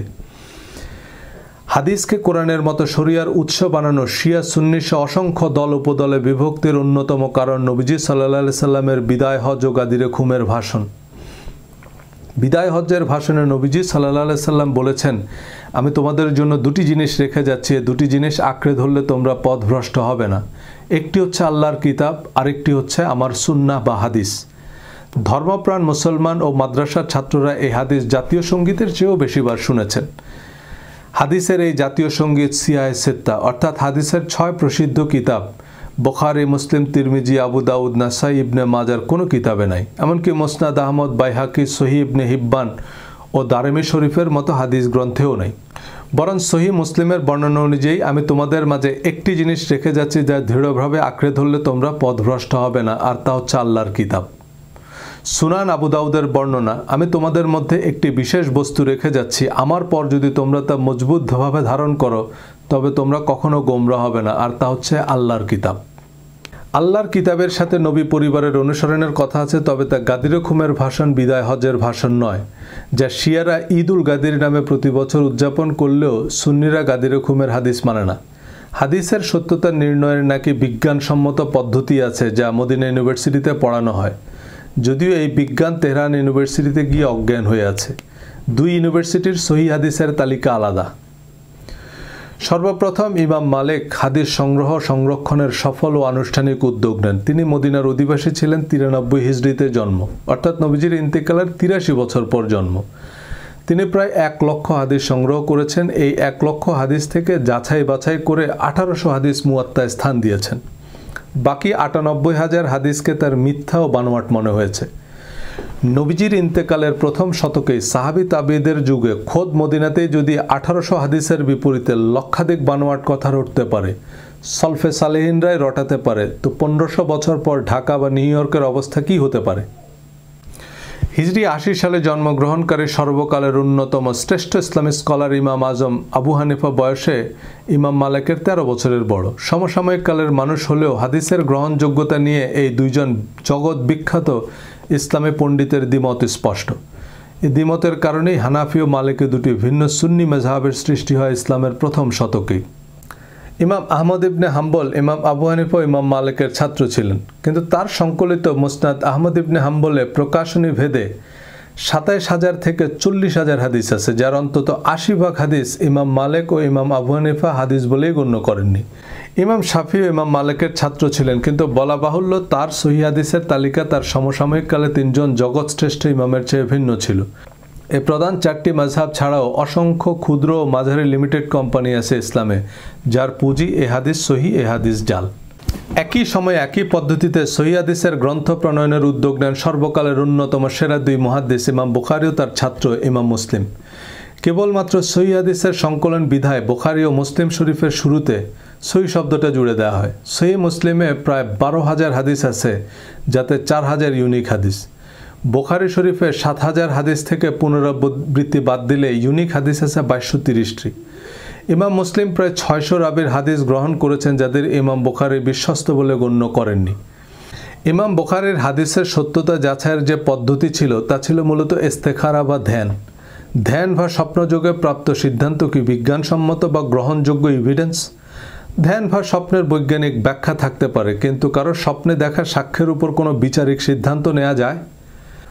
জগৎ শ্রেষ্ঠ হাদিস বিশারদ ইমাম মুসলিম 6-7 লক্ষ হাদিস যাচাই বাছাই করে 12,000 সহিহ হাদিসের যে তালিকা চূড়ান্ত করেছেন, তার সতীর্থ ইমাম তিরমিজি, ইমাম নাসাই এবং শিক্ষক ইমাম বুখারী সে তালিকার কয়েক হাজার হাদিসকে হাদিস বলেই গণ্য করছেন না। তিরমিজি, নাসাই, আবু দাউদ বা ইবনে মাজায় 4টি হাদিস গ্রন্থকে সহিহ হাদিস গ্রন্থ বলছেন এখনকার গ্যারান্টাররা, কিন্তু খোদ ইমাম তিরমিজি, নাসাই, ইমাম হাম্বল তাদের কিতাবকে সহিহ হাদিসের কিতাব বলেননি। মুসনাদ আহমদ, মুয়াত্তা মালিকের অনেক হাদিস সংশ্লিষ্ট ইমামরাই জাল বা মুরসাল হিসাবে তালিকাভুক্ত করেছেন। যে এই হাদিসটি হাদিস হিসাবে প্রতিষ্ঠিত হলেও এটি আসলে হাদিস নয়, এমন অনেক আরবি প্রবাদ, প্রবচন, খনার বচন এবং জাহেলি যুগের বহু কুসংস্কার নবীজির নামে চালু হয়ে গেছে। অনেক ইমাম মুহাদ্দিসরা জাল হাদিসগুলো তাদের কিতাবে উল্লেখ করেছেন এটা বোঝাতে যে এগুলো নবীজির হাদিস নয়, কিন্তু সে গুজব আবার মুসনাদ আহমদের হাদিস হিসাবে প্রতিষ্ঠিত। মুঘল সম্রাট আওরঙ্গজেব আলমগীরের নির্দেশে ফতোয়া আলমগীর সংকলিত হয়, যা ছিল মূলত তৎকালীন মুঘল সরকারের রাষ্ট্রীয় আইন। এখন হানাফি মেজহাবের অনেক আলেম ফতোয়া আলমগীরের ভিত্তিতে ফতোয়া দেয়। এখানেই হচ্ছে সমস্যাটা। ফিকহুল আকবর ফতোয়া আলমগীরি ইসলাম ধর্ম নয়। ফতোয়া আলমগীরিকে বেদাতের এনসাইক্লোপিডিয়া বললে আহলে হাদিসের লোকেরা খুব খুশি হবেন। আমি আন্তর্জাতিক সম্পর্কের ছাত্র। আন্তর্জাতিক সম্পর্কের ইতিহাসে 1919 সালের আগের কিছু পড়ানো হয় না। 1919 সালের প্রথম বিশ্বযুদ্ধ শেষ হয়। প্রথম বিশ্বযুদ্ধের আগের পৃথিবীর সাথে এখনকার পৃথিবীর কোনো সম্পর্ক নেই। তার আগের ইতিহাস উপন্যাসের মতো আনন্দের খোরাক হতে পারে, কিন্তু এখনকার পৃথিবীতে তার কোনো প্রভাব নেই। পৃথিবীর মানচিত্রই বদলে গেছে। আপনি সেই বল্লাল সেন, লক্ষণ সেন, চেঙ্গিস খানের ইতিহাস কাম না থাকলে পড়তে পারেন, কিন্তু এগুলো এখনকার পৃথিবীতে গল্প উপন্যাসের চেয়ে বেশি কিছু নয়। একইভাবে যারা ইসলাম প্রতিষ্ঠার নামে আব্বাসীয়, ওসমানী বা উমাইয়া প্রশাসনের আইন হুবহু বাস্তবায়ন করতে চান, কিছু পোশাকের রীতি রেওয়াজ প্রতিষ্ঠা করতে চান, তারা ইসলাম প্রতিষ্ঠার পথকে দুর্গম করে তুলেছেন। ইমাম আবু হানিফা, ইমাম মালিকের মতো স্কলাররা এখনকার বেশিরভাগ মুফতি মুহাদ্দিসদের মতো নিধিরাম সর্দার ছিলেন না। তারা রাষ্ট্রের নীতি নির্ধারক ছিল। তারা তাদের সময়ের সেরা রাষ্ট্রবিজ্ঞানের সমাজবিজ্ঞানীও ছিল। তারা তখনকার রাষ্ট্র বিশ্ব ব্যবস্থার প্রয়োজন অনুযায়ী কোরআন ভিত্তিক আইন প্রণয়ন করেছে। তাদের নামেও অসংখ্য মিথ্যা ফতোয়া বানিয়েছে জালিয়াত চক্র। তাই সেসব আইন যারা এখনকার সমাজ বা রাষ্ট্রে অবিকল প্রয়োগ করতে চান, তারা নিজেরাও জানে না তারা কি বলছে। এখন দ্বিতীয়ার্ধের খেলা চলছে। আগের গোল পোস্টে গোল দিলে তা আত্মঘাতী গোল হবে। এই আত্মঘাতী গোলই দিচ্ছেন আমাদের সুপারস্টাররা। এই কিং কর্তব্য বিমূঢ় শরিয়া আইনকে ইসলাম হিসাবে প্রতিষ্ঠা করা ইসলাম নতুন প্রজন্মের কাছে গেলার অযোগ্য ঢেকিতে পরিণত হয়েছে। প্রচণ্ড ধর্মপ্রাণ মানুষও ধর্মনিরপেক্ষতাকেই বিজ্ঞানসম্মত মনে করে। তারাও ইসলামী দলের ম্যানিফেস্টোতে ভরসা রাখতে পারে না। বিস্তারিত রেফারেন্স সহ আমার বই আলোচনা করেছি। আল্লাহর বিধান আর মানুষের বিধানের পার্থক্য বুঝতে বইটি আপনাকে সাহায্য করবে। কিন্তু বিষয়গুলো এতই হিজিবিজি যে ঘুরে ফিরে আবার সেই একই প্রশ্ন। তাই বইটির রেফারেন্স হিসাবে হাতের কাছে রাখবেন। কারোর সাথে তর্কে জেতার দরকার নেই। হাদিস, তাফসির, ইতিহাস, উপন্যাস সবই পড়বেন, সবার আলোচনায় শুনবেন, কিন্তু আপনি বুঝতে পারবেন যে কোন পানি পান করবেন আর কোন পানি কৃষিকাজে ব্যবহার করবেন। আমার কথা শুনে যিনি বিভ্রান্ত হচ্ছেন তিনি বিভ্রান্তই। তিনি বিভ্রান্ত কোম্পানির সহি আকিদা ব্র্যান্ডের চশমা দিয়ে দুনিয়া দেখছেন। ওনার কাছে বেশিরভাগ মানুষকেই গোমরা মনে হয়। এক ভদ্র মহিলা তার স্বামীর সাথে প্রথমবার বিমান ভ্রমণ করছিলেন। মহিলা খুব উত্তেজিত হয়ে বিমানের জানালা দিয়ে স্বামীকে দেখাচ্ছে যে দেখো দেখো, নিচে মানুষগুলোকে কেমন পিঁপড়ার মতো দেখায়। স্বামী বলল যে ওগুলো পিঁপড়াই, আমরা এখনো ফ্লাই করিনি। তেমনি দজ্জাল, মোসাদ এত কিছু মাথায় নিয়ে কেউ আমার কথা শুনলে তার কাছে পিঁপড়াকেও ডাইনোসরের মতো মনে হতে পারে। আমার কথাগুলো যদি আজহারি সাহেবরা বলেন তবে শুনতেও ভালো শোনাবে। আমি আশা করি এই কথাগুলো বড় বড় আলেমরা বলুক। এই আত্মসমালোচনার সময় এসেছে। আমি চাই না মুসলমানদের সমালোচনা CNN বা BBC করুক, আমাদের আলেমরাই করুক। চৌকিদারের বেতের বাড়ি খাওয়ার চেয়ে বাপের হাতে মায়ের খাওয়া ভালো। আলেমরা বোঝাক যে না, তসলিমা নাসরিনের কল্লা কাটার নাম ইসলাম নয়। তসলিমা নাসরিনের প্রথম বই প্রকাশের পর আল্লামা শফি যদি তসলিমার বাড়িতে দৌড়ে যেত, নবীর পথে কাটা দেওয়া বুড়ির মতো তসলিমা নাসরিন দ্বিতীয় বই লেখার কোনো কারণ খুঁজে পেত না। আসাদ নূর একবার আমার একটা ভিডিও দেখে মেসেঞ্জারে আমার সাথে প্রায় 2 ঘন্টা কথা বলেছে। এই 2 ঘন্টায় আমার একবারও মনে হয়নি যে ছেলেটা নাস্তিক। সে উল্টা আমাকে ধর্মের উপযোগিতা বুঝাচ্ছে। আমার সাথে সে নিজে থেকেই ওয়াদা করেছে যে ভাই, আমি আল্লাহ, নবীজি আর কোরআনের নামে আর আজেবাজে কথা বলবো না, তবে ধর্ম ব্যবসার বিরুদ্ধে আমি কথা বলবো। আপনাদের হাদিসে আসাদ নূর আর তসলিমা নাসরিনের ক্ষমা নাই। পাকিস্তানের এক ফুলব্রাইট স্কলার বিশ্ববিদ্যালয় শিক্ষককে ফেসবুকে ধর্ম অবমাননার দায়ে মৃত্যুদণ্ড দেওয়া হয়। তার পক্ষে মামলা লড়াই তার আইনজীবীকে গুলি করে হত্যা করে। কিন্তু আবু জেহেলের পুত্র ইকরিমা বদর উহুদ যুদ্ধে তো অনেক সাহাবীকে হত্যা করেছেই, মক্কা বিজয়ের সময়ও হারামের সীমানায় অর্থাৎ যুদ্ধ নিষিদ্ধ এলাকায় মুসলমানদের উপর ইকরিমা ব্যর্থ আক্রমণ করে। আবু সুফিয়ান সহ মক্কার সকল কাফেররা সাধারণ ক্ষমা পেলেও ইকরিমার মৃত্যুদণ্ডের রায় দেয়া হয় যুদ্ধ অপরাধের দায়ে। ইকরিমা মক্কা থেকে পালিয়ে যায়। তার স্ত্রী এসে তার হয়ে নবীজির কাছে ক্ষমা চাইলে নবীজি ইকরিমাকে মক্কায় ফিরে আসতে বলেন। ইকরিমাকে ফিরে আসতে দেখে নবীজি সবাইকে বললেন, ইকরিমা ইবনে আবু জেহেল আসছে, তোমরা তার সামনে তার বাবাকে গালি দিও না। হযরত ইকরিমা রাদিয়াল্লাহু তাআলা আনহু নবীজির এই অবিশ্বাস্য ক্ষমায় অভিভূত হয়ে বললেন, ইয়া রাসূলুল্লাহ, আমি ওয়াদা করছি ইসলামের বিরুদ্ধে আমি যত শক্তি আর অর্থ ব্যয় করেছি ইসলামের প্রতিষ্ঠায় আমি তার দ্বিগুণ করব। রোমান সাম্রাজ্যের বিরুদ্ধে ইয়ারমুকের মহাযুদ্ধে সেনাপতি খালিদ বিন ওয়ালিদ যখন পিছু হাঁটার সিদ্ধান্ত নিলেন, হযরত ইকরিমা বললেন, আল্লাহ রাসূলের সাথে আমার কিছু ওয়াদা আছে। সেনাপতি খালিদ বিন ওয়ালিদের হুঁশিয়ারি অগ্রাহ্য করে হযরত ইকরিমা দুর্ধর্ষ রোমান সৈন্যদের দুর্ভেদ্য চক্র ভেদ করেন। অতিমানবের মতো লড়াই করে প্রতাপশালী রোমানদের বিরুদ্ধে মুসলমানদের জিতিয়েছেন হযরত ইকরিমা ইবনে আবু জেহেল। ইকরিমার মতো ২০ বৃক্ষকে যিনি দেবদূতে পরিণত করতে পারেন, পৃথিবীর ইতিহাসে তার চেয়ে শক্তিমান নেতা আর কে? ভিন্ন মত সত্ত্বেও তাদের মঙ্গল কামনা করতে পারাই সৎকর্ম।